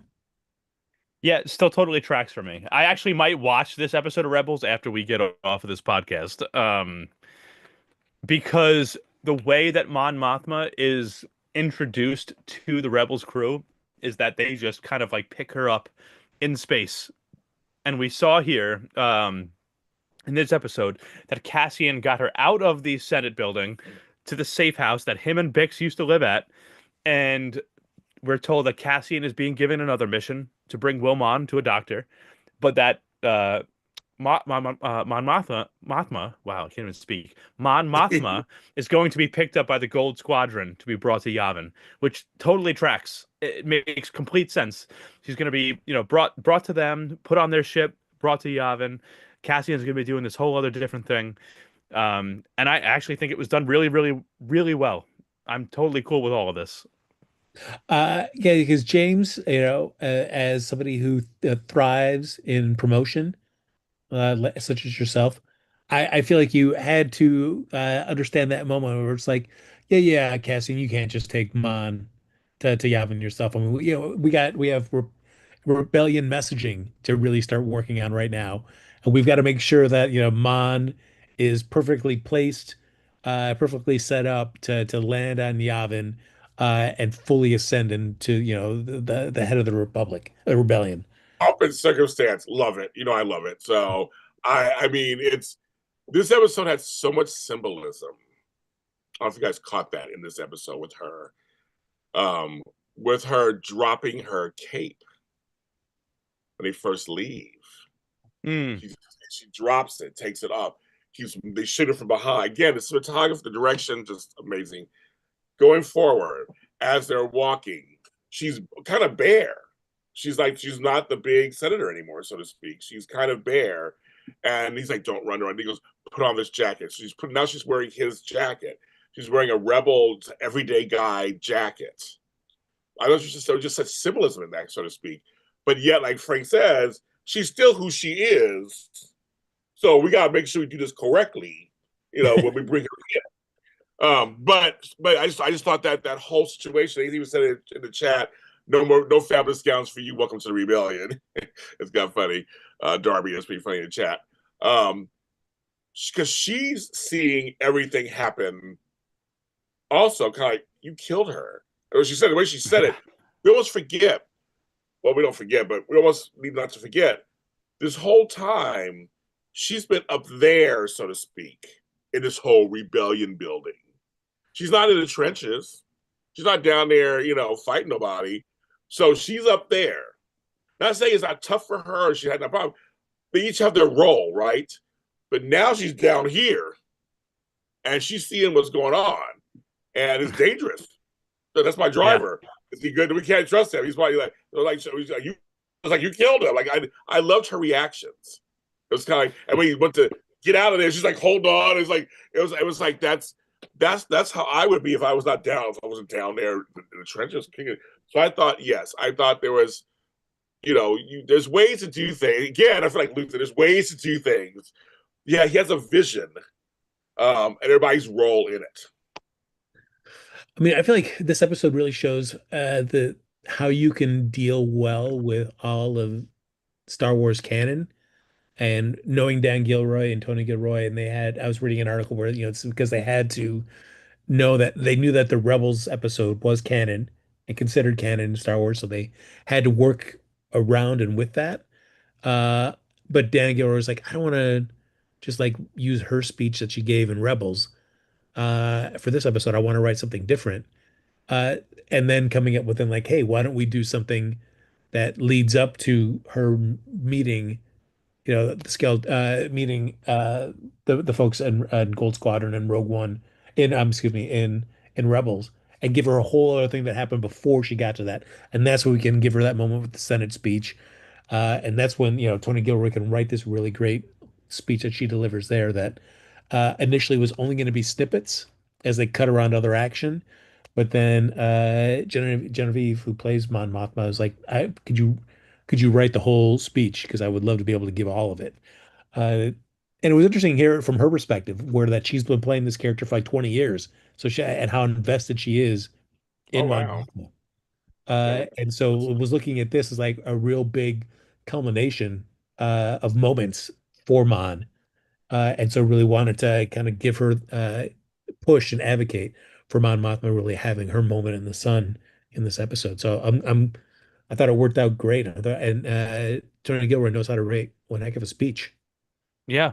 And I thought it was cool to see in this show Mon Mothma's final speech to the Senate, and knowing that in Rebels we get her first speech to the rebellion, and it's like it feels in a way like they're two completely different people from two completely different backgrounds, but we're both in both cases we're seeing um, Mon Mothma and Cassian struggle to become the leaders that everybody else sees them as, right? Where it's like we see Cassian struggling with this, and it's ultimately why Bix chooses to leave, is because Cassian is this leader in the rebellion, and he won't stay if she's around because he wants to protect her. So she leaves, and you see Mon Mothma, who struggles with the fact that Cassian just shot somebody to save her, and it's like they're both struggling with this, and it's like um, neither one of them is necessarily ready to become the leader that other people are expecting them to become,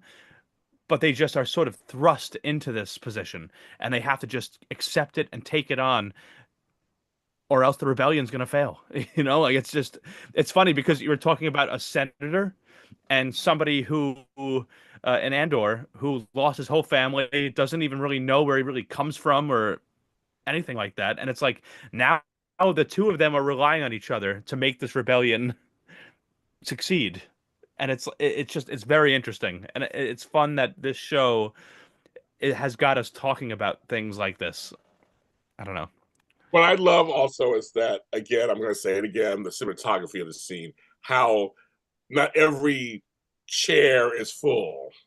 There are certain other senators there too, and they're just kind of like, and how she says everything, and they're trying to cut her off, and that's what's going back and forth. The guy trying to get the whole thing, and how she says in the last minute, Palpatine, and then it cuts off. So I love that whole sequence. I just thought that was it was a great sequence. I was like, we'll be able to finish. And then Bail Organa is standing there. He's kind of just standing there. He wants to smile on some level, but he doesn't. And then other senator, she's standing there. Like it's kind of like it was just the way she just kind of goes back into her spot. Like it's just like it was. I know the way the show has been shot. I just love the way the show is shot all the time. Yeah, for sure. And you see that this is a moment made up of a lot of smaller moments from other people as well, leading up to Mon's moment in that speech, where we see the two people working Imperial workers that are kind of stalling out at the power outlet for the that the guy's desperately trying to get into to cut off the transmission in the Senate chamber. To see them, to see everything that Kayla did, to see uh, Mon's attaché, everything that he did and has been doing for her for the past 2 years. All these moments coming together. And that kind of leads up to like a Luthen and Mon moment where they kind of talk for a little bit, and Mon's asking Luthen's like, "Hey, what about my pal Tay? Remember him? Like, Yes, you brought him up. yeah, what happened to that guy? Is he still out there riding in some cloud car somewhere? What's going on?" Mm-hmm. I thought it was very cool because we said last week we were wondering what they were going to talk about a year later, and I'm glad they mentioned him at least. Yeah. We'll They never see mentioned Tay again. Yeah. Jesse Tam. R.I.P., buddy. One person we did get to see again though, is Bail Organa, played again by Benjamin Bratt. Yep. Uh, John, how did you feel he did this time, or were you still yearning for Jimmy Smits? No, I love Jimmy Smits. I do. But I will say I'm not upset with the recasting. I get it. It works. Doesn't take me out of the story at all. Um, Jimmy Smits will always be Bell Organa to me. But if you got a younger person in there to play the role for a couple episodes of a show, I'm cool with it. And you picked the right actor to do that. All Oh, right, don't worry. so He's old too. They're both old. He's old too. I don't know how old John, he. yeah, I'm going to give you a situation then. So imagine you're at Star Wars Celebration in a couple years, and you only have enough money to get one photo with one celebrity, and your choices are Jimmy Smits or Benjamin Bratt for Bail Organa. Who are you spending your money on? Who are you going to want to get that photo with? Jimmy. Wow. Sorry, Benjamin. So for me, Jimmy Smith is Dutch and Puerto Rican, and so am I. So I have to go with Jimmy. I would go with Jimmy Smith every time, just because he's part of my people. There's not a lot of us running around. There's a bunch. They got the Dutch ones in the Caribbean, so obviously the Dutch Antilles. But it's fun when I learned. I was like, I remember when I first saw him on LA Law. Like, who is this dude? He looks so interesting looking. I was like, he's half Dutch and half Puerto Rican. I don't see very many of my people like that. So I would go to him first too. Uh, Yeah. Now, James, what if Benjamin's relationship with Julia Roberts had worked out and they were still together? Would that change your opinion? I know they were together they were together. No, Okay. All right. I support my people. I support Benjamin Bratt's a good guy and everything. And I like him. I was like, no, I'm gonna stick with Jimmy. Well, did you also know, James, that Benjamin Bratt is also Dutch and Puerto Rican? That's why he was recast in that role. I agree. He's not. But yes, I know his background. He's not. He's good looking though. I'll get to him. Are you Uh, sure? Did you do a 23 and Me on him, James? I do that. That's bankrupt. You mean ancestry.com. 23andMe is gone. It's gone now. Yes. They went bankrupt or something. Yes. Uh, uh, John, how do you feel about Bail Organa in all of this? We've seen bits of him here in Andor. We've seen him in the latest, the Obi-Wan Kenobi series. Of course, we know what happens to him uh, in A New Hope. In terms of kind of what we're leaving, because I assume this is the last we're going to see of Bail Organa in this series. Uh, how do you feel about the representation that we've seen of Bail Organa? Yeah, I mean, I don't. You really think that's going to be the last? I feel like we're going to see him in the next three episodes, at least once. You don't Uh, think so? yeah, maybe as a cutaway for him, like in the Senate chamber. Maybe I don't know, because I mean, it kind of left him feeling like, hey, you're staying behind on Coruscant, and you're going to be kind of a prisoner of sorts, a hostage. Yeah. I feel like I like the character of Bail Organa. I think that he's never really been portrayed as like a superhero. Like he took in Leia, he helped raise Leia, which was a very important thing for the galaxy. But I feel like Bale has never been someone who is supposed to be some like crazy action superhero. He's just someone who was a decent person in this galaxy that was being dominated by the Empire, and he served his purpose. And maybe he never had any like crazy big moments where he like saved a whole civilization or something like that, but like he served his purpose. He wasn't a bad guy, and I feel like he was just I don't know. It's kind of hard to describe. I feel like I he get was it. somebody. He's not anybody that's super. There's a word for it. It's like he's connected, but not that connected. Like he's not essential to the story. You think about it. He's another senator. Right. He, It feels he like in the Star Wars universe, he's just sort of like a useful tool to kind of like help stories move along when you need them to. Like you're not really ever making him the main character of a story. He's never going to be the hero of anything, but like you just know he's somebody who's dependable. That's a part of the rebellion that you can help you move the story forward. I agree. I don't know. Yeah, kind of your shorthand of like if you need like, hey, we need to speak of honorable rebellion people. Let's pull out Bail Organa, everybody. Yeah, We're all set. I agree.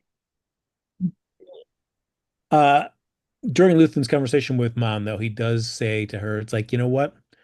I'm hearing word that Bail Organa, his squad not trustworthy. So if you're counting on them to be able to escort you out after you give this speech, don't do it because you're going to end up in prison before the sun's down. So I've got one of my guys that I know I can trust that can get you to where you need to go. And boy, he really hammers home, the phrase that pays. Like, yeah, I've got friends everywhere. That's what he's gonna say. Listen, I've got friends everywhere. Went everywhere. And she looked, she's like, oh, yep, that's the phrase. I wish that she would have forgotten it. Just to be like, why do you keep saying that to me, Cassian? I don't understand. Uh, John, we do see Bail Squadron show up as they're supposed to. The plan is that they're going to escort Mon to a ship after her speech. Knowing that squad was compromised, did you have your eye on the traitor immediately? I mean, I wasn't totally sure because I was like, oh, maybe they're trying to throw us off. But once it was revealed, I was like, of course, we should have suspected the white woman with her hair tied back super tight. Oh, super tight, yeah. Of course, it's not the black guy or the like the brown guy. It's the white woman with her hair tied back super tight. Of course, she's the Imperial. Yes, the very severe looking female. Very severe, yes. So yeah, Bitch. after the fact, it was obvious to me, but I was like, maybe they're trying to misdirect us. Might be too obvious, right? I get that. Uh, James, how did Luthen also does say like, hey, Mon, you don't know how well you've been, protected from stuff you haven't even been aware of. In fact, your attaché has also been, reporting to me for the past couple of years.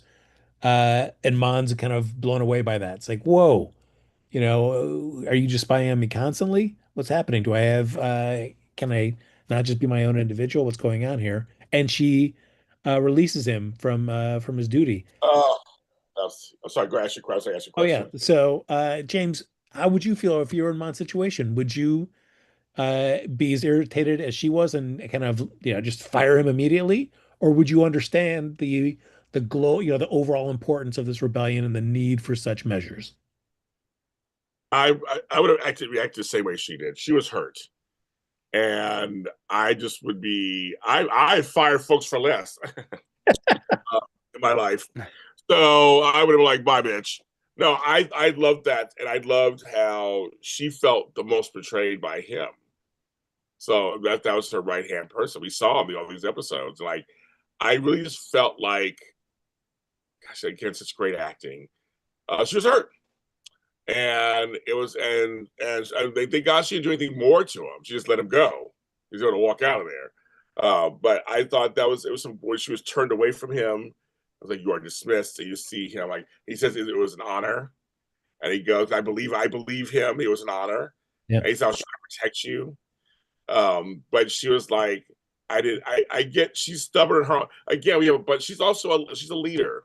She might be a leader who's resistant yet, but she's a leader. So between leaders, not knowing something, that's annoying. It's totally annoying. And she was hurt. She was totally hurt. So I'm with her. Yeah, because I feel like there's certainly compartmentalization that needs to happen in Ember Rebellion, especially in its early stages. But Yeah. you're right. When you are feeling that you're kind of more on the top of Yeah, higher level. yes, that like that stuff shouldn't be happening to you. You should know everything that's going on. And then to find out, whoops, nope, you've been compartmentalized. You know, It's almost a demotion, so to speak. So in a way, it's like you thought so highly of me, or lowly of me you decide to have me followed and not followed, but have me reported on. And it was like she felt it was unnecessary. And so bye. That's done. Thanks for telling me, Luthen. I'm gonna he has no job now, so he's out.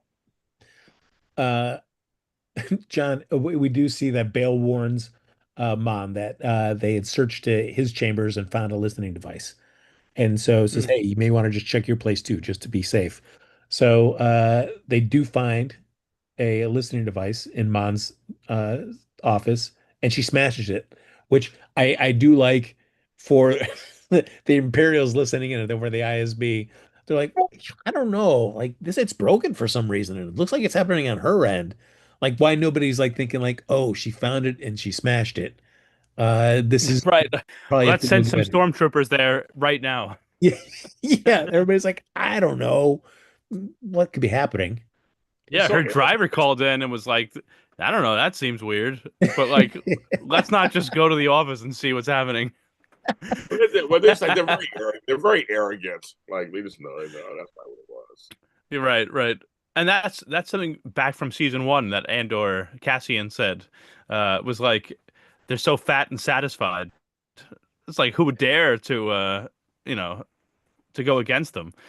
But I feel like this whole thing was interesting too with Erskine because I feel like I like the character of Erskine, but who can you really trust? And especially for somebody like Mon, who has sacrificed a lot, is one of the most important people in the rebellion, but hasn't actually left yet, and like joined that rebellion. And it's like I get why the night before the biggest speech of your life, when you know you're gonna have to leave immediately after, you would not trust anybody. Like I get that. Um, and I wish that she just trusted Erskine because Erskine's awesome. But at the same time, like I get why you can't, and now you have Luthen coming to you. You've got this random stranger telling you they want to get you out of there in Andor. You've got somebody telling you that Bail Organa's team, like one of your closest allies, they're corrupted. It's like, who do I trust here? It's like what do I really do? And it just shows like the inexperience too of Mon, who like is such an important part of the rebellion, has been funding it, but also like has not really been in the trenches to like know how any of this works. It's like, how do I actually tell who I can trust here? So In the I chat, thought this whole part was yeah, very well done. Darby13 says, I can tell from your response you're not a big Mon fan. It seems like Mon has no Me? right to be mad. No, in the chat. I'm saying in the chat. This person in the chat just says all these. They're not saying a lot of nice things about her. Mon has I no right love to be Mon mad. Mothma. I know, not you. I'm saying the chat. We have people watching us. They're counting in the chat. All right. Mon has no right to be mad.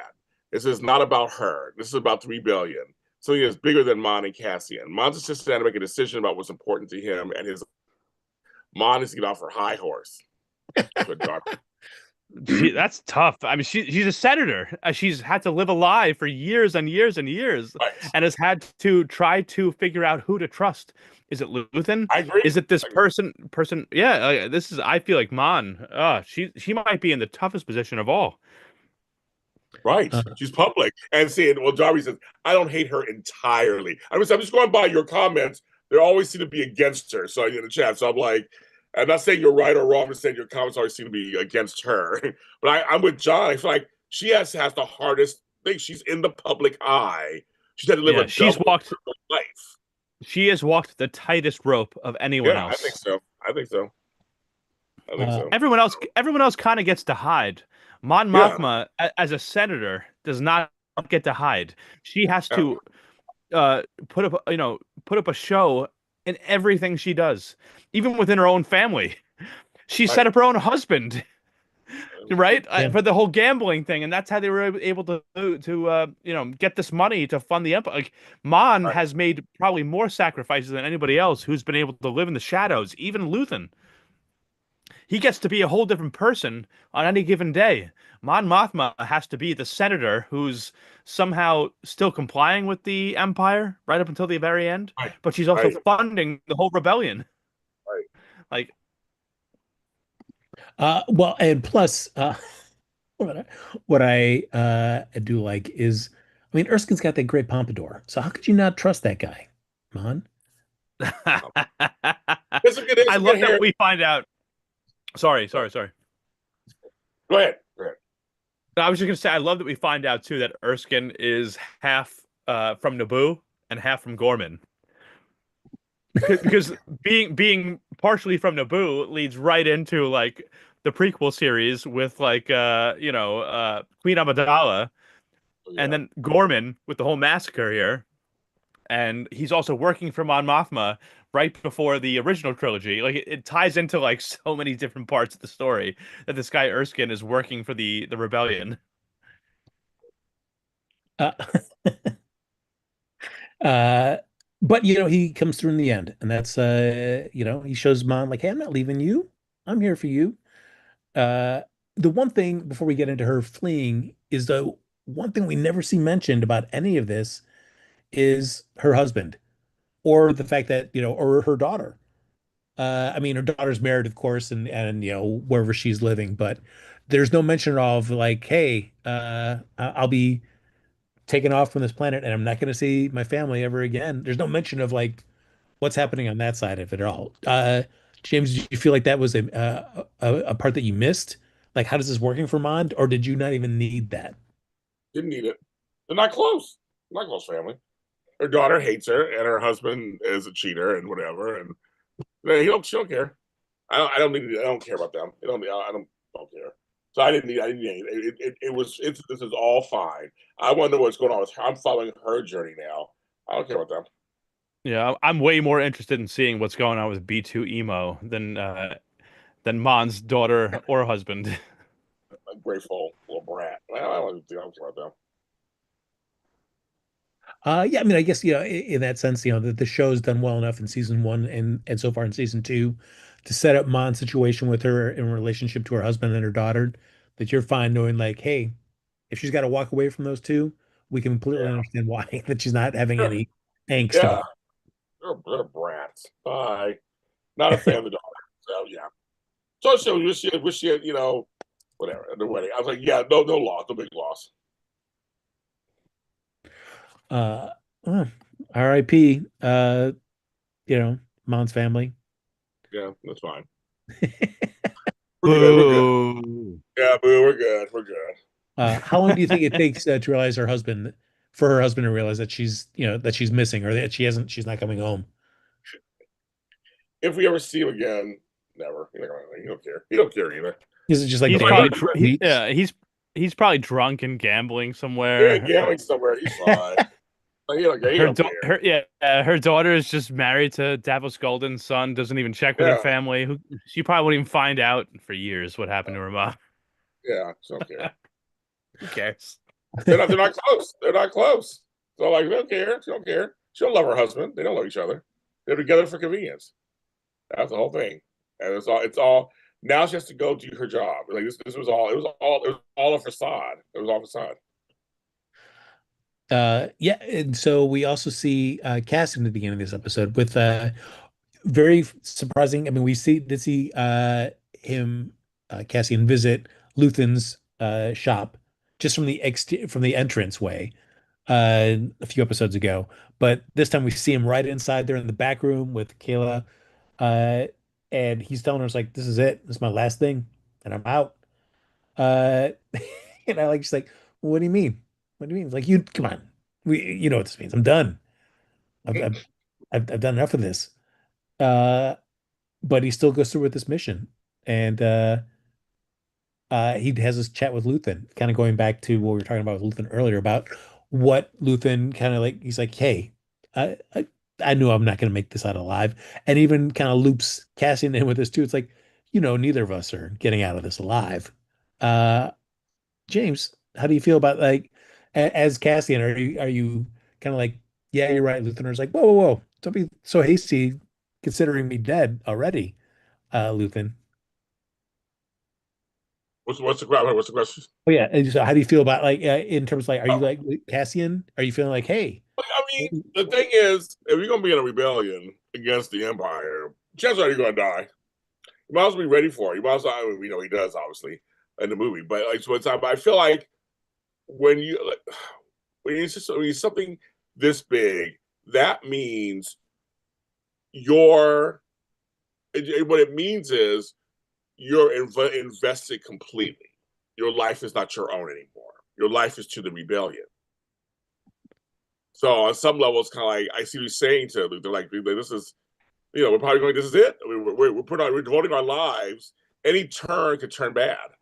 They've seen it already. So I mean, like I think it's almost a healthy way to think. I think this is why Bix felt like she had to leave, honestly, because Clea said to him in the shop here in this episode, like, you just witnessed the Gorman massacre. You would think that nothing would be stopping you. And Cassian still wasn't fully bought in. And he went back to Yavin, and then Bix left him. And I think it's because she knew that he has a purpose here. He needs to be part of this rebellion to make sure it succeeds. But he will never fully commit to it unless I'm not in the picture. And that's why Bix decided I have to go. And if we both make it through, once this is all over, we'll find each other and we can do everything we said we wanted to do. But right now, you're needed here, and you're not going to commit to it if you think that you have to like protect me and make me safe, and I'm still part of your life. And that's why she just decided she had to leave. I'm just not satisfied with that being the end of Bix's story here. But I feel like it makes sense in that context where it's like people are relying on Cassian. He needs to be part of this rebellion to make sure it succeeds, but he will never fully commit to it if Bix is in the picture and he feels like he has to protect her in some way. I agree with that. Now, as I mentioned earlier, I was saving my speculation, is I could see in the next three episodes, like at the end of episode 12, that we find out that Bix is pregnant. And that's the other reason why she left as well, because she knew for sure if Cassie knew she was pregnant, there was no way he was going to Right. be sticking around the rebellion. So Yeah. she took that and herself off the table for him. Yeah. We can see him. We can see Bix with little baby Cassian Jr. Yes. telling stories about her father. Let me tell you stories about your dad.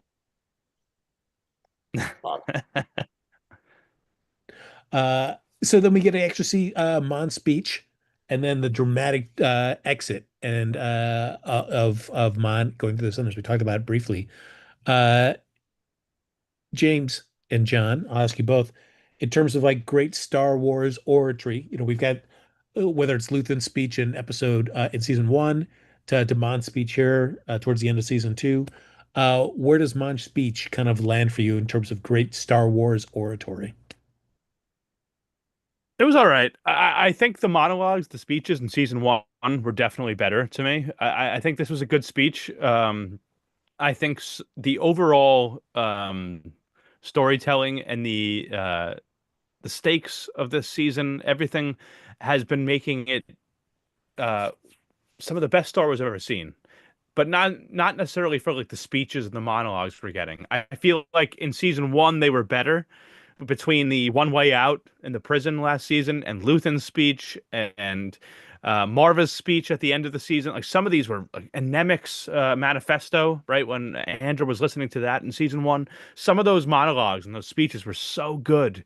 And Mon's speech in these episodes was good also, but like I don't necessarily think that stuff has been the highlight for me in this season. There's been so many other things that have made this season so good for me.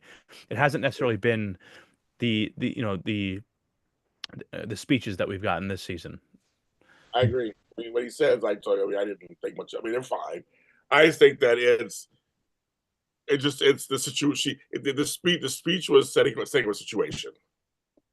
It was. I wasn't. I didn't. I didn't. I mean, the speech was fine, but it was setting up the next steps and to get her out of there. And that was her last big thing. And maybe it could have been bigger and broader. I don't know, but I just didn't. It didn't. I didn't dislike it or love it. Either way, it served its purpose. Let's get into the rebellion. That's what I felt. So in the canon of all these fans, there's not there's other lines I'll remember from the series other than that, and so like that from the series. Like Luke, I am your father. Yes. I love you. I know. I love you. I know. Yeah, but there's other things that come up that a little better. Yes, but that's fine. It's better. which is good. But she's just a good actress, still good cinematography, how they shot it, like I said earlier, how they shot it and everything. I love it.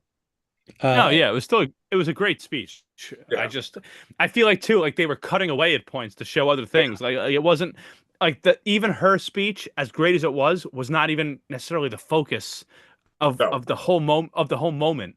Where it felt like in season one, some of these speeches and monologues, like the camera was just there. Yes, I agree. That was the focus. That was the focus, and it's like even Mon's speech in this was not the full focus. It was Cassian getting into place. It was these Bail Organa's team realizing somebody on the team being like, "What are you doing? Why do you have that earpiece in?" And then getting shot. It was like there were other things happening in that moment that made it an important moment, but it wasn't just like the words coming out of Mon's mouth that we needed to focus on. It was interesting to me for that during that whole escape, just how behind the Empire was on this, where by the time they actually sent like stormtroopers up to her Senate room, that like she's been gone for a while. Like, and you're just getting there now. Well, that's uh great planning, you guys. Uh, Yeah, and another great use of one of the ISB agents that we'd seen and had a couple few lines in in season one and season two, but as like the head of like I guess like the spy network control room, uh, you know, having him kind of run the room and getting a little bit more attention, that was always nice to see as well for me. yeah, yeah. Uh, and again, James, you just spoke about the cinematography for this. I mean, also just the location scouting for the show. Both from episode 8 and just everything for that was kind of the locations for Gorm. Uh, and then just the like the Senate chamber and everything that Cassian and Mon are escaping. Just that one wide shot at the end where after they've killed Mon's driver and they're running down the steps, you just get that just man. Gorgeous, gorgeous. I Oh, Emmys rewarded them with nominations last time around. So for many of these set designs like that. So I would love to see it happen again if they are eligible. I think the set design, the cinematography, direction, all of it. It's beautiful. I mean, it's beautiful, and the way they shoot these, like you said, them going down where she slows down for a second, but somebody walks up the stairs. Then they go like it's a lot. It's attention to detail that I also like too. And I was like, don't run, don't run, don't run.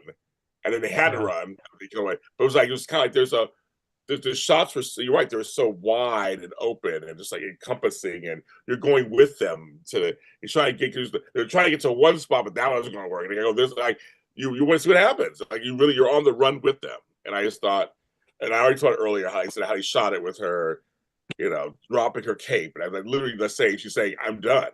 And now they're in this new phase. It's how he followed them from behind. And yeah, I loved it. Loved it, loved it, loved it, loved it. Loved it. uh, Cassian gets he and Mon back to his old apartment that he used to have in Coruscant that he was hiding out for a little bit fix. Yeah, And then surprisingly, I was not expecting to see an injured Wilmot in there. That surprised Yeah. me. I did not think he was making it off of that planet. and Adrena. Yeah. Yeah, they're just injured. Uh, So I'm but, not surprised. but I guess serves as a convenient reason for why, also to help explain why Cassian can bring them back to the planet and to Yavin and let the rebels be the ones that are taking care of getting Mon Mothma there as well too. So Yeah.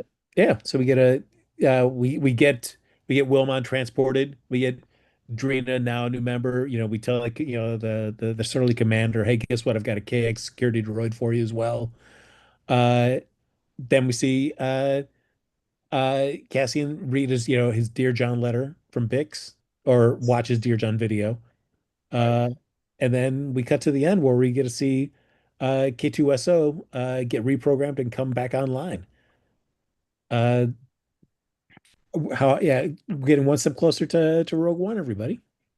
Like I Yeah, said, I'm now like I'm good. So now I'm ready for the next few episodes to see where they're taking us, where they're going to end, and like somebody said in chat, I can't wait till next Tuesday. Like I may actually watch on Tuesday. I don't know. I'm like I mean, it depends on my life. My life's really busy these days, so it depends. If I have Tuesday where I can sit and watch a couple episodes, I might try to. Otherwise, it'll be Thursday, and I'll sit and watch it. And I guess I'm not ready. I'm not ready. I don't have my box of tissues there, but I'm not ready. I'm not ready. He's going to be dressed up like cosplaying as Cassian while you watch these last episodes, James. I don't have the outfits, but I could get them. I probably could get them from Amazon overnight. I'm seriously, again, this, and as we're wrapping this up, this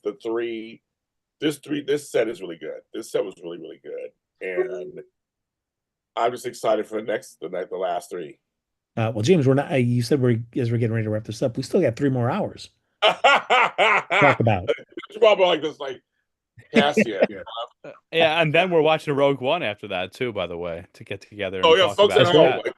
Like next Thursday, we're done. Well, not in a way, we're not. If you want to stay with us, we're going to do a Rogue One, and then a week after that, we're going to do a overview of the season. So I may watch it again. When I just like because Memorial Day weekend will be in between there, and I'll have the weekend off. So I'm thinking maybe I'll watch it again. The episodes kind of get and just come together. But we have at least 2 more episodes coming out of us. At least 2 more, at least. Yeah, we got a lot coming out of us. Or three of us coming out of us. Coming out of us. I'm nervous because Wilmon has been heavily featured in both seasons of the show, and it's not in the movie, which makes me feel like, yeah, I'm not excited. I'm not excited about maybe that. He and Drina ran away. I hope they ride off into the sunset. I really do. Like Knowing Wilmon, we don't know them. They're not in the movie. Oh, and John, to go with that about Wilmot, I mean, I think certainly being with Saw and his beginnings in season 1, certainly, much more heavily on a more kind of antagonistic way in terms of the rebellion. But then meeting Drina and how invested he was in making sure that he didn't leave her behind. I don't know. Maybe we're seeing a little shift, now that Wilmot's got someone in his life who he cares about and who cares about him. Maybe he's backpedaling a little bit from his kind of more antagonistic ways. yeah, I don't know, but it's true. It's true. Of next week, we start this at 7 p.m. Pacific time. Next week, we're going to be starting this at 8 p.m. Pacific time. That's right. Yes. Oh my God! Thank God for reminding me. That's right. Yeah, I was gonna I meant to bring this up, so thank you, Frank, for doing so. Oh yes, I remember this. John Dunphy is a Hall of Famer, ladies and gentlemen. That's right, he is. That's right. And everybody, please give John some grace because while we're starting at 8 p.m.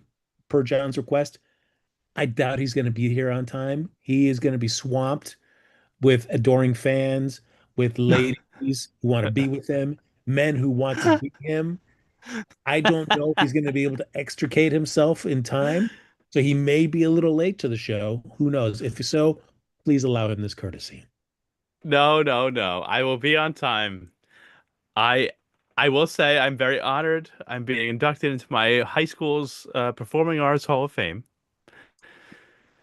for my work in the arts, music, and theater, and so that's great. So that'll be next week, but we'll still be here 11 p.m. my time, 8 p.m. your time. Will you be giving a speech? I don't know. I honestly, I received an invitation. I was told I was being inducted into the Hall of Fame, but other than that, I know nothing. I hope that you are giving a speech, and if so, we'll have you repeat it next week as well, so all the fans can hear your words of wisdom. Oh my God, it's hilarious. If I go up to a podium, by the way, I'm gonna say I want to thank my friends, my family.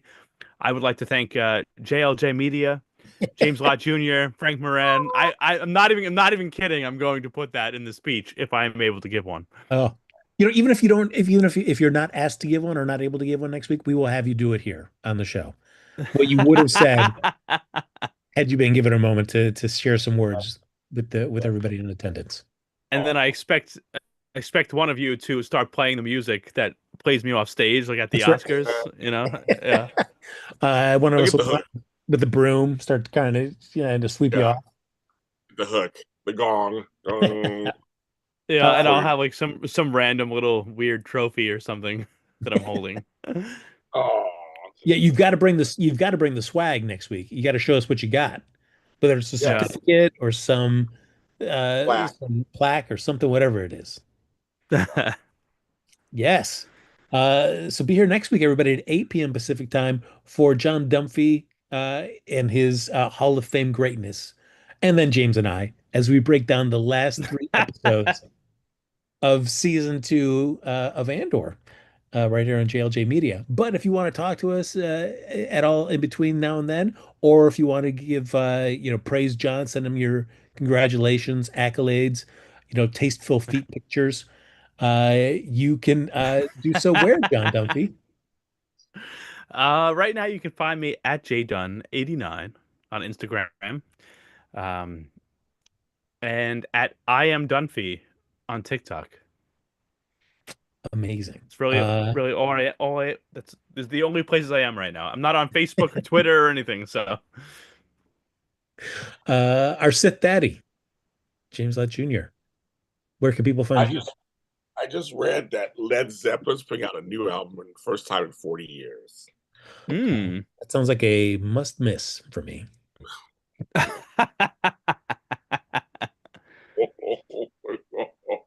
Wow. We're gonna ignore Frank. Um, I'm looking forward to it. I know I thought half of them were dead. That's another story. You can find me where all James Juniors are sold at James Jr. and also media platforms. I want to thank everyone who came in tonight. I'll be a year older next week. My birthday's Saturday. I'll be a year older when you see me. 100 years wiser. I don't know. But But I'll be 56 years old. Another year sexier.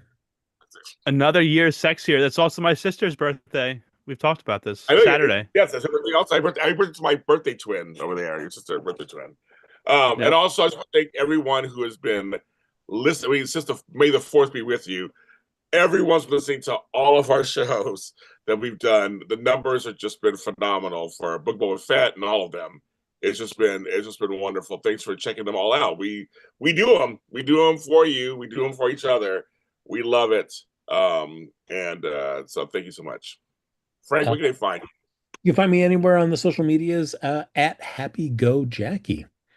That's going to do it, ladies and gentlemen, for this episode of the Andor Season 2 After Show right here on JLJ Media. As Jim said, we got a lot of Star Wars content. So if you're in the mood for some more while you're waiting for us next Thursday, plenty more to discover here on JLJ Media. But in the meantime, have a great week and may the force be with you always. And force be with you. Happy Mother's Day, folks. Mwah. Okay, 1 second.